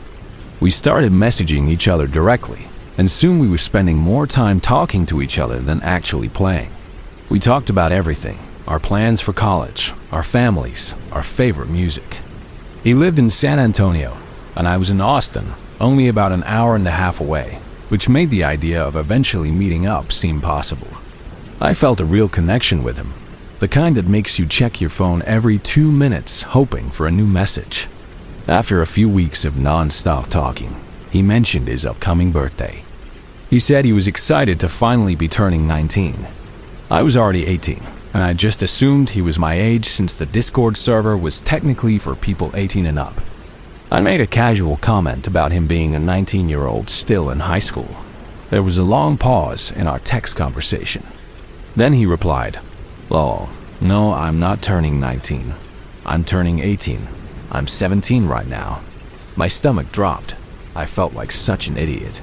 He had lied to me, not with a direct statement, but by omission, by being in a space where he shouldn't have been. I was angry and felt betrayed. We hadn't done anything inappropriate, but I had a strict personal rule about not getting involved with anyone in high school. I told him I was upset that he'd lied. He immediately turned it around on me, saying I never directly asked his age and that I was overreacting. He made me feel like I was the one in the wrong. Looking back, this was the first major red flag. But at the time, I let it go. When he turned 18 a few days later and asked me to be his girlfriend, I said yes, ignoring the uneasy feeling in my gut. The relationship lasted less than a month. The sweet, funny guy I'd met online disappeared, replaced by someone I didn't recognize. He became incredibly possessive and controlling. If I took more than 10 minutes to reply to a text, he'd send a series of messages asking what I was doing and who I was with. He told me I needed to announce my daily schedule to him so he wouldn't be left waiting for a reply. He got angry when he found out I'd had boyfriends before him, interrogating me about my past relationships. It was exhausting. Every day was a new fight over something trivial. I broke up with him over a video call. I explained calmly that his jealousy and constant fighting were too much for me. I told him that maybe in the future, if he could work on these issues, we could try again. I was trying to be gentle, thinking that maybe this was just his first real relationship and he was inexperienced. But things only got worse. He started lying to get a reaction out of me. One day, he texted me, saying some girl at his school had been flirting with him and asked if he was single, clearly trying to bait me into confirming we were still a couple. When I didn't take the bait, he got angry. Later that night, he admitted he made the whole thing up. The stalking started subtly. I have my location shared with close friends on Snapchat, and one day, I decided to turn on ghost mode because it felt weird having him know exactly where my house was. He immediately messaged me, furious that I didn't trust him. A few days later, one of my best friends, Sarah, sent me a screenshot. It was a follow request on Instagram from Kyle. I checked his profile, and he had started following every single person on my following list. I told him to stop, that it was creepy to follow a bunch of people he didn't know. He argued with me, but eventually unfollowed them. The final straw came about 2 weeks ago. I woke up to a wall of text from him. "We need to talk," the first message said. "I know you've been lying to me." I had no idea what he was talking about. I've never been a liar. Then he explained. He had spent the last week messaging all of my friends on Instagram, the ones he had briefly followed, asking them for information about me. He had a list of accusations. He asked why I had been on FaceTime with other guys behind his back. I had fast-timed a male friend once for about 20 minutes to play a game of 8-ball on iMessage. He demanded to know every detail about my past relationships that my friends might have mentioned. It got even weirder. He had apparently created alternate online accounts to befriend people from my past, people I hadn't spoken to in years. He'd voice chatted with them played online games with them, all under a fake persona, just to slowly coax information out of them about me. He mentioned that an ex-boyfriend of mine had messaged me recently. I had never told anyone about that, not even my closest friends.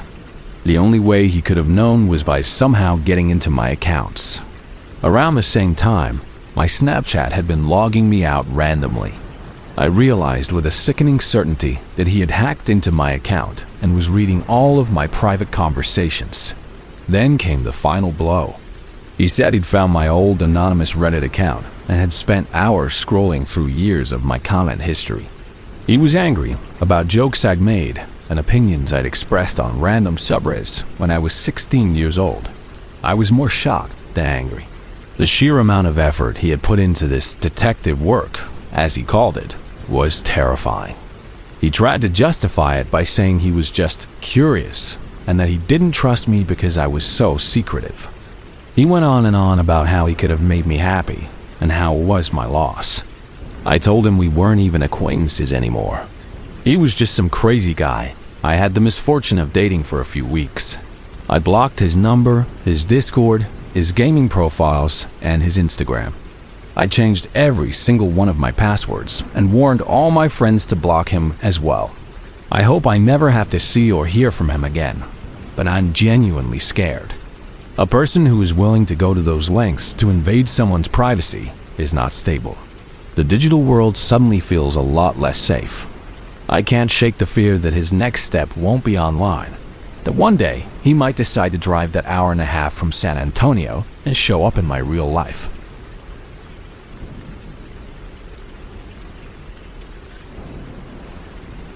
I run a small side business out of my garage, refinishing and reselling vintage porcelain dolls.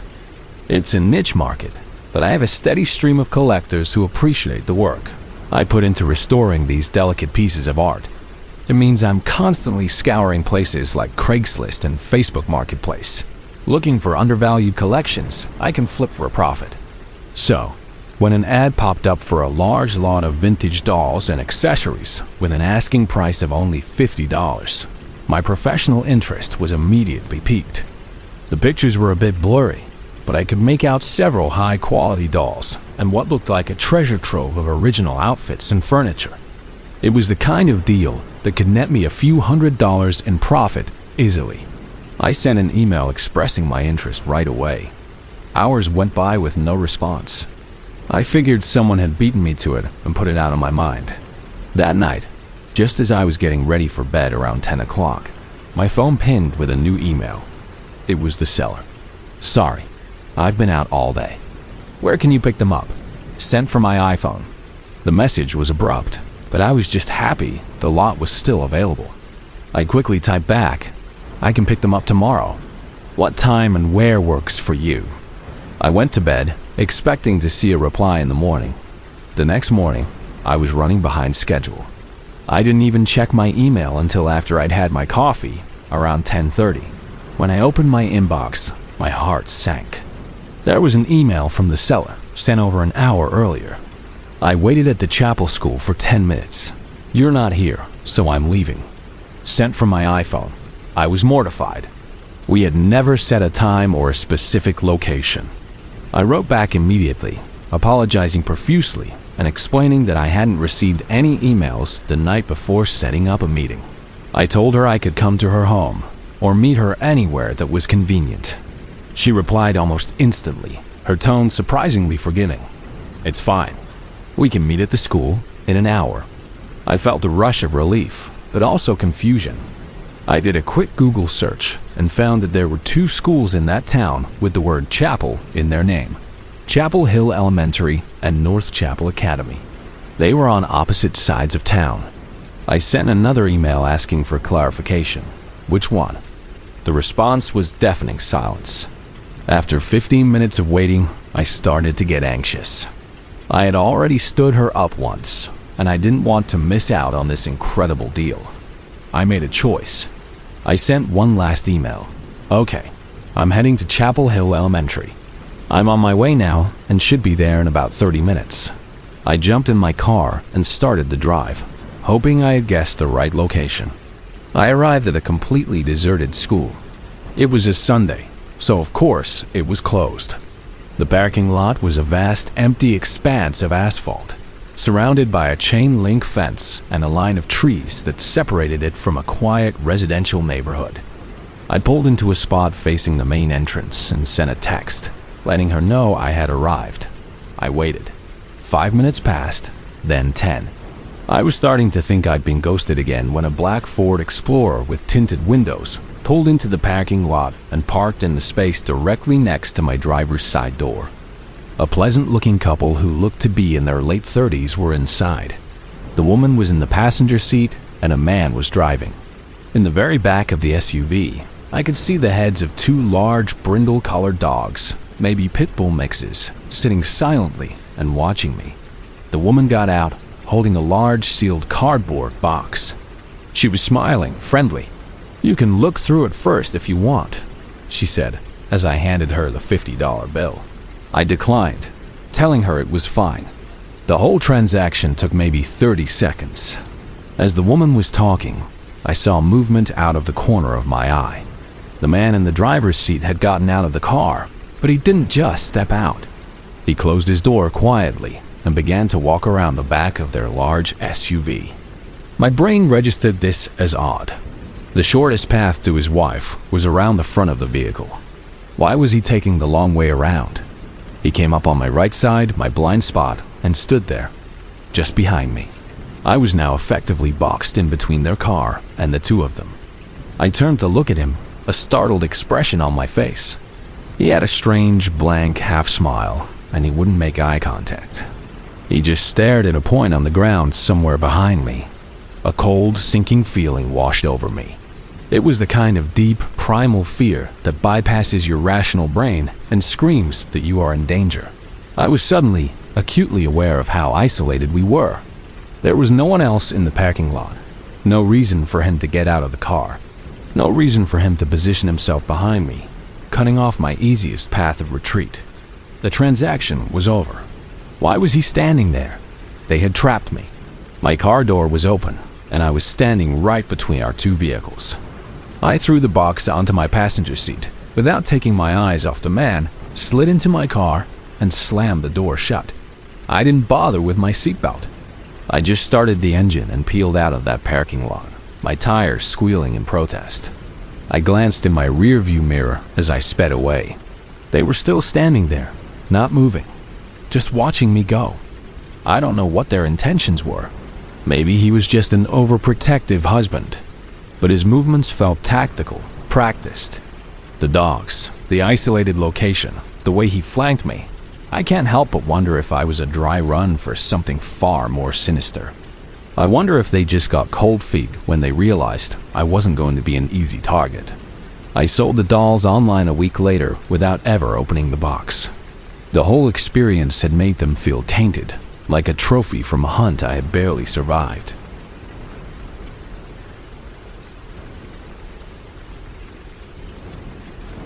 I was 22, and it was my first time living in a big city completely on my own. I had just moved into a massive apartment complex in the heart of downtown Philadelphia for a new job. The building was one of those older high-rises, converted into trendy but small apartments. It was exciting and terrifying all at once. My first 2 nights were a blur of unpacking boxes and ordering takeout, trying to make the small space feel like home. On the 3rd night, I finally ran out of clean clothes and had to face the building's laundry room. The laundry and gym facilities were located in the sub-basement, a place that felt completely disconnected from the rest of the building. To get there, you had to take the elevator all the way down to a floor labeled L. When the doors opened, you were greeted by a long, sterile hallway of painted cinder blocks and exposed pipes overhead. The air was cool and smelled faintly of chlorine and damp concrete. I decided I would use the gym, which was a small glass-walled room off the main hallway, while my clothes were in the wash. I lugged my hamper down the hall and started a load of laundry. Then I headed into the gym. It was a tiny room with just a couple of treadmills, an elliptical, and a rack of weights. The fluorescent lights overhead hummed loudly. I was the only person down there, and the silence felt heavy. I put in my earbuds, started a podcast, and got on the treadmill. After about 10 minutes, I noticed a man walk past the gym in the main hallway. He was walking slowly, and as he passed the glass wall, he paused and just stared at me. He was maybe in his late 30s, with dark hair and intense, dark eyes. I gave a quick, polite nod and looked back at my treadmill screen, hoping he'd just move on. He didn't. He came into the gym. The room was so small that his presence immediately made it feel crowded and suffocating. He didn't say anything at first, just walked over to the weight rack and picked up a dumbbell, watching me in the mirror. I felt a prickle of annoyance and unease. I tried to ignore him, focusing on my run, but I could feel his eyes on me.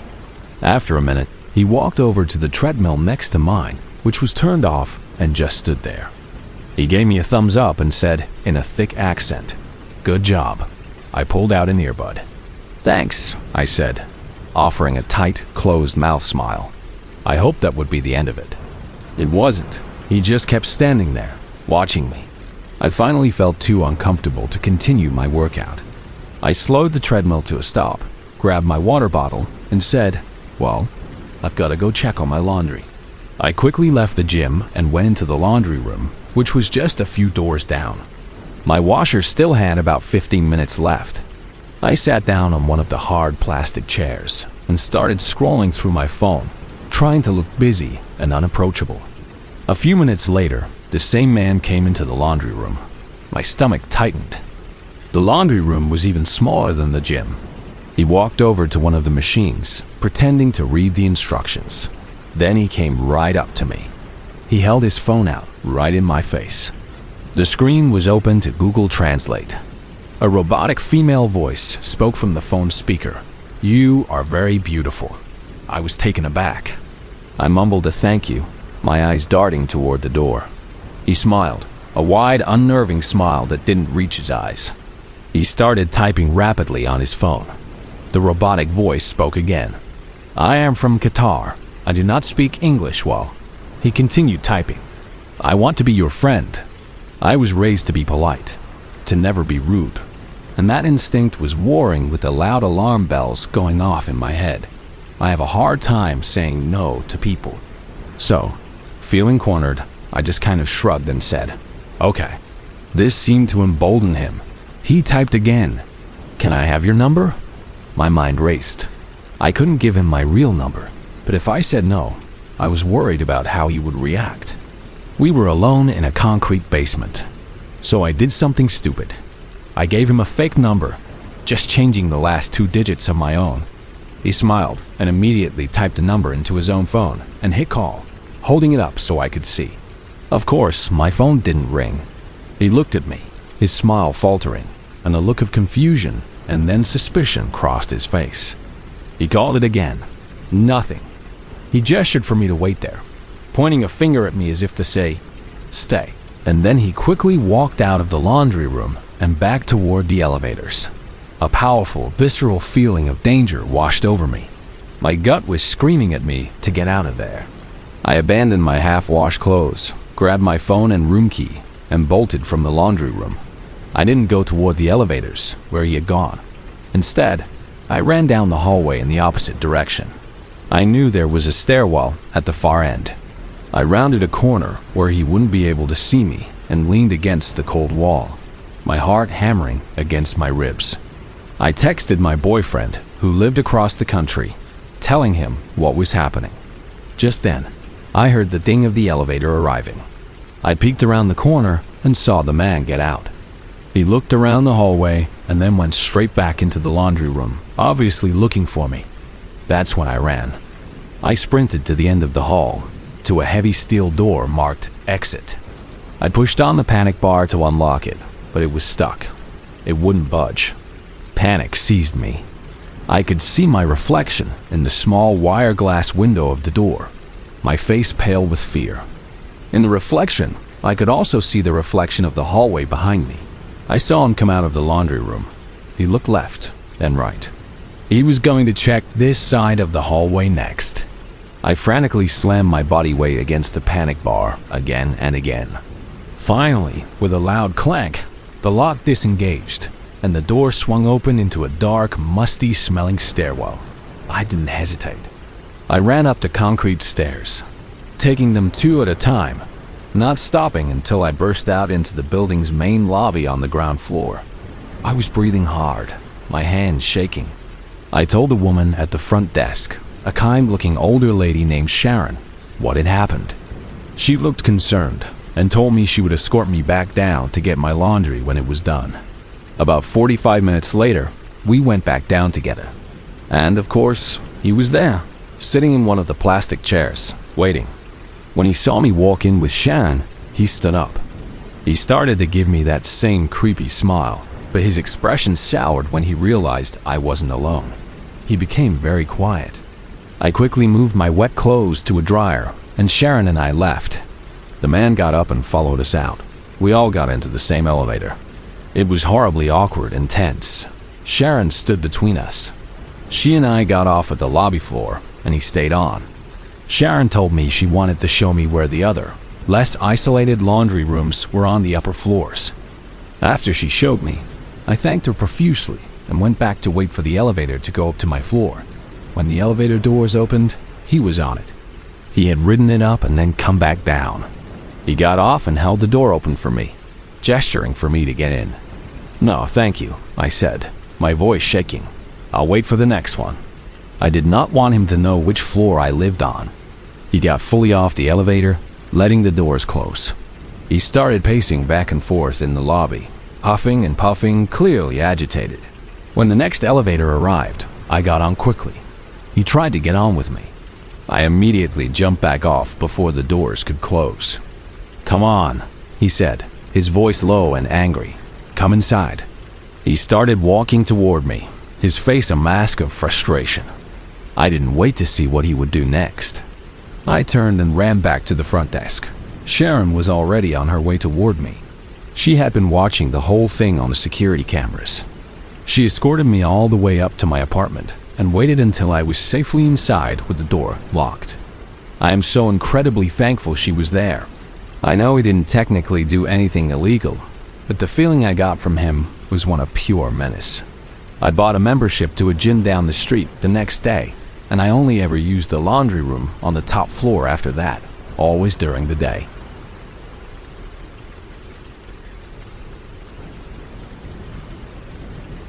My wife and I were in a tough spot in the fall of 2021. Our only car, a trusty but ancient Honda Civic, had finally died, and we needed a replacement. Fast. We were saving up for a down payment on a house, and our budget was razor thin. So, we turned to Craigslist, hoping to find a reliable used car for a decent price. After days of searching, we found what looked like the perfect car, a 7-year-old Toyota RAV4 with relatively low mileage, listed for about $2,000 below its market value. The pictures were clear, the description was detailed, and it seemed too good to be true. We contacted the seller, a man named Mark, who was polite and responsive over text. We agreed to meet him at the parking lot of a busy public mall in a safe part of town at 5:30 that evening. We arrived a little early, feeling optimistic. Then, the text started. At 5:30, he texted that he was running late, stuck in traffic. At 6, he said a meeting at work ran long. We waited, watching the sky get dark and the mall parking lot begin to thin out as stores started to close. Finally, around 6:30, we got another text. "Hey, so sorry about this. I'm actually on the other side of the city now. Could you just meet me here? It's a much more dangerous part of town, about a 30-minute drive. The address is a casino and gas station right off the interstate." My wife and I looked at each other, a shared sense of unease passing between us. My first instinct was to call it off, but we were desperate. We had already invested hours into this, and the deal on the car was incredible. I looked up the address on my phone.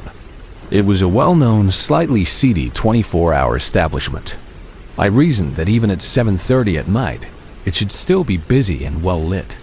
Against our better judgment, we agreed and headed over. The drive there did nothing to ease our anxiety. The neighborhoods grew progressively rougher, with more boarded-up buildings and flickering streetlights. When we pulled into the casino parking lot, It was nothing like I had pictured. The main area near the entrance was lit, but the vast outer perimeter of the lot, where a dozen or so long-haul semi-trucks were parked for the night, was shrouded in an unnerving darkness. We scanned the lot for the silver RAV4 from the ad, but we couldn't see it anywhere. My wife finally spotted it. "Is that it?" she said, her voice barely a whisper, pointing to the darkest, most remote corner of the parking lot. There it was. The SUV was squeezed between two massive hulking 18-wheelers, parked in a way that it was almost completely hidden from the view of the main building and the road. As two small women, every self-preservation instinct we had was screaming at us. We stayed in our car with the doors locked and drove slowly toward it. As we got closer, the scene became even more disturbing. It was definitely the right car, but it was parked in the most secluded spot imaginable. The rear hatchback was wide open, like a dark, waiting mouth. There were no lights on inside the vehicle, and there was no one standing near it. The entire area was silent and still. We stopped our car a few feet away, our headlights illuminating the strange, silent tableau. We waited, expecting someone to emerge from the car or from one of the trucks. No one did. I parked our car back under the bright lights of the casino sign near the entrance, a spot where we were clearly visible. I texted the seller, "We're here. We're parked under the main sign. We don't see you." His response came back almost immediately. "I'm right over here by the Semis. Come on over." That was it. There was no explanation, no offer to come meet us in the light. Just a command to walk into the darkest, most isolated part of the parking lot, to a car with its back open, wedged between two giant trucks where anything could happen and no one would see or hear it. We didn't even text back. I just put the car in reverse and got out of there as fast as I could. I don't know what he was planning, or if he was even planning to sell a car at all. But I know that when a deal seems too good to be true, it's often a trap. And we came very, very close to walking right into it.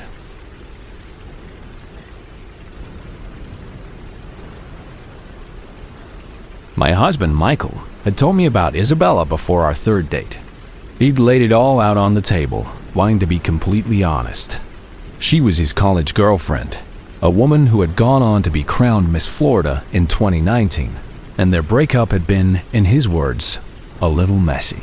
At the time, I appreciated his honesty and filed the information away as a standard crazy ex story. Everyone has one. I had no idea that her brand of messy wasn't just a few tearful phone calls, but a years-long campaign of psychological warfare that would nearly break us. Michael and I met in 2020, and we fell in love quickly and easily. He was a kind, stable architect, the complete opposite of the dramatic man I dated in my 20s. When he proposed a year later, I was overjoyed. We were building a life together in a quiet suburb of Tampa. It was perfect. Until the phone calls started, about a week after we announced our engagement on Facebook. The first call came at 2 a.m. Michael's phone, charging on his nightstand, buzzed insistently. He answered it, his voice thick with sleep, and I watched as the color drained from his face. He said nothing, just listened for about 30 seconds before hanging up and turning the phone off completely. It was her, he said, and I knew exactly who he meant. She didn't say anything, he told me. There was just the sound of quiet breathing on the other end of the line. After that, she would call from blocked numbers at all hours, forcing him to keep his phone on silent. When that didn't get a reaction, she escalated. I came out of the grocery store one afternoon to find my front passenger side tire was completely flat. At the auto shop, the mechanic pulled a 3-inch roofing nail out of the sidewall. "Can't be repaired, ma'am," he'd said. "Looks like someone put this in there deliberately." I felt a cold knot form in my stomach. A week later, I found a long, deep scratch running the entire length of my driver's side door, clearly made by a key. There was no proof it was her, of course, but we knew. It was a message. Her main goal seemed to be to drive a wedge between us, to make me doubt him. She started calling his phone and leaving voicemails, her voice a sickly sweet sing-songy whisper. "Mikey," she'd purr. "Remember that time in Key West? You were so good to me then. You'll come back." They always come back to me. He played them for me so there would be no secrets, his face a mixture of anger and embarrassment. The threats came next. She told him that if he didn't give her money, for what, we had no idea, she would go to the police and file a report, claiming he used to abuse her. Michael was terrified. He was just starting to make a name for himself at his firm, and an accusation like that, even a baseless one, could ruin his career. The first time I saw her in person was at a charity gala for Michael's company. I was coming out of the ladies' room when she cornered me in the hallway. I knew who she was instantly. She was even more striking in person, over 6 feet tall in her heels, with a cascade of blonde hair and a perfectly sculpted face. She was a statue brought to life. She loomed over my 5'5" frame, a predatory smile on her face. Her breath smelled of gin. "Where's your man?" She slurred, her accent thick. "You better keep a close eye on him. He has a hard time staying loyal." I tried to just ignore her and walk past, but she fell into step beside me, bending down so her face was level with mine, her eyes wide and unblinking. It was one of the most unnerving moments of my life. I felt like a mouse being toyed with by a very beautiful, very drunk cat. After that night, we became hermits. We turned down invitations to parties and events, terrified of running into her. But we couldn't avoid the funeral. A mutual friend of ours from college, a wonderful man named David, had passed away suddenly from a heart attack. We were at the reception, held at his parents' home, and I was talking quietly with another couple when I felt a presence beside me. It was Isabella. She had just walked up and inserted herself into our small private circle. She didn't speak. She just stood there, listening, as if she were part of our conversation about our grieving friend. It was so bizarre, so completely inappropriate, that it was a violation. I excused myself and walked back to Michael, my hands shaking with rage. That was the last straw. We hired a lawyer who sent her a cease and desist letter. It didn't even slow her down. The calls continued, now with a mocking tone. "Oh, a letter," she said in a voicemail. "I'm so scared." It took 3 more letters and thousands of dollars in legal fees before we were finally able to get a restraining order against her. For a while, things were quiet. We got married, I got pregnant, and we tried to put the whole nightmare behind us. But she was always there, a ghost in the machine. We'd get follow requests on Instagram from brand new profiles with no posts and 0 followers, always with names like Tampagirl89 or Florida Life 22. We knew it was her.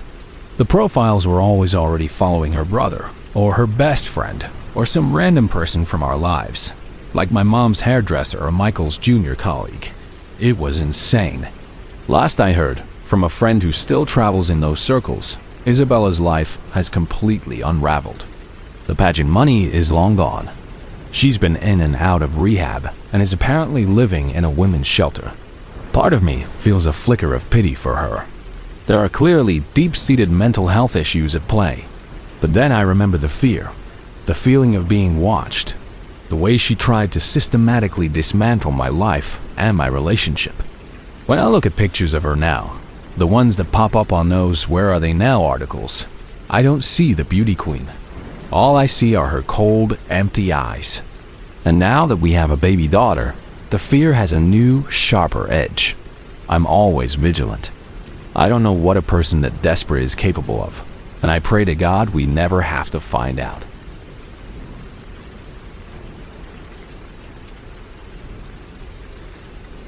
Let's take a trip back to the late 90s, to the era of dial-up modems, the screech of a phone line connecting to the internet, and the cheerful, "You've got mail" announcement from a jailways. I was in 7th grade, about 12 years old, and my friends and I spent hours in AOL chat rooms creating fake personas and messing with people. We thought we were talking to hot, sensitive skater boys named Eric, who loved the same bands we did. In reality, we were probably talking to a host of creepy old men. But we were kids. We knew it was all a game, a fantasy we would never take into the real world. I don't think my grandmother ever got that memo. At the time, I just thought her online habit was quirky and kind of hilarious. Now, as an adult looking back, it's deeply concerning. My grandmother, Carol, loved her on all account. She also had a profound fascination with angels. Her house was filled with them, little ceramic angels on the shelves, angel-themed calendars on the wall, angel afghans on the couch. Her username, I remember distinctly, was Engelhard_48. It used to annoy me how everything in her life had to be angel-related. Her love for angels was matched only by her love for her own chat rooms. I think, initially, she just went on there to find people who shared her interests and to combat the loneliness of her quiet suburban life. But at some point, she wasn't just looking for friends anymore. She was looking for an escape. Somewhere in her journey through the digital ether, she met a guy named Kyle. According to the story she told everyone, Kyle was the perfect high school senior. He was 17, lived a few states away in Texas, was the star quarterback of his football team, and was an all-around handsome, popular guy. My grandmother Carol was 48 at the time. Online, however, she was Dana, a 22-year-old college student. To sell the lie, she dug up photos of herself from when she was actually in her early 20s and sent them to Kyle. I have no idea how these faded, obviously dated photos from the 1970s passed his inspection, but he seemed to buy the whole story. In Dana's online fantasy world, our family was recast in new roles. Her husband, my grandfather, became her older adopted brother, who was very protective of her. Her mother, my great-grandmother, became her adopted mom. The rest of us, her children and grandchildren, simply didn't exist in Dana's world. Her online life began to completely consume her real one. I remember going over to her house one afternoon and walking into her bedroom to say hello. She was on the phone, and as soon as I said, "Hi, Grandma," she shrieked and threw a glass paperweight at the wall near my head, screaming at me to get out of the room. I think we can all guess who she was on the phone with. That was odd, but then things got truly scary. One day, completely out of the blue, my grandmother went to the bank, withdrew $800 from my great-grandmother's savings account, got in her car, and just left. She was gone for 4 days. During that time, no one heard from her. We had no idea where she was, who she was with, or if she was even safe. The family was in a quiet panic. A couple of days later, we finally got a call. She was crying, telling us this wild, convoluted story about how she had driven to a cousin's house in Tennessee and had a complete mental breakdown. Then she said she drove to my great-uncle's house, where she had another one. The problem was, none of it was true. My mom, deeply suspicious, called that cousin and that uncle. Neither of them had seen or heard from my grandmother in months. She had never been to their houses. When she finally came home, she was like a different person. She was gaunt, her eyes were wild, and she seemed disconnected from reality. She told us that she did go see Kyle and his friends, but that the cops had found out about her and chased her out of the state. Mind you, this kid lived a good 16-hour drive away. While she was gone, my mom had gone into her room, looking for answers, and found a notebook filled with printouts of her chat logs with Kyle. She found his full name and phone number. My mom called his house. Kyle's mother was aware of their online friendship, but she had always assumed Dana wasn't who she said she was. Kyle himself told my mom that he had never wanted to meet Dana in person, and that he had explicitly told her not to come visit him. Meanwhile, my grandmother had been sending him handwritten love poems, an expensive watch for his high school graduation, and was telling everyone in her online world that they were planning to get married. I think for the first time in a very long time, my grandmother felt something exciting, something more than her mundane daily life. The fantasy became more real to her than reality, and when it all came crashing down, something inside her broke. Over the next several years, her behavior became increasingly bizarre and paranoid.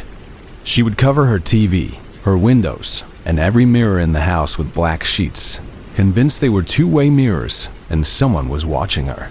She stopped wanting visitors, even me. She would sit in her house all day in the dark, in complete silence. She ended up in the hospital after drinking an entire bottle of NyQuil, and even then, all she was concerned about was what Kyle would think. She was admitted to various mental health facilities over the years, and at some point, she started believing she actually was Dana. This all happened almost 20 years ago. The entire ordeal was eventually swept under the rug, as families often do with things that are too painful or strange to confront.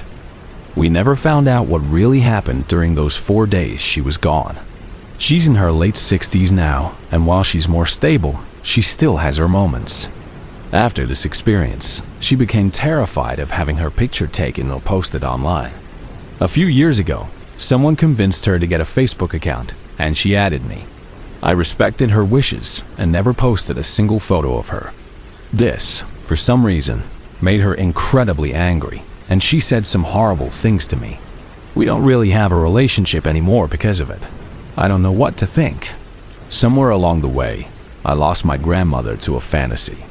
I don't know if that person will ever come back.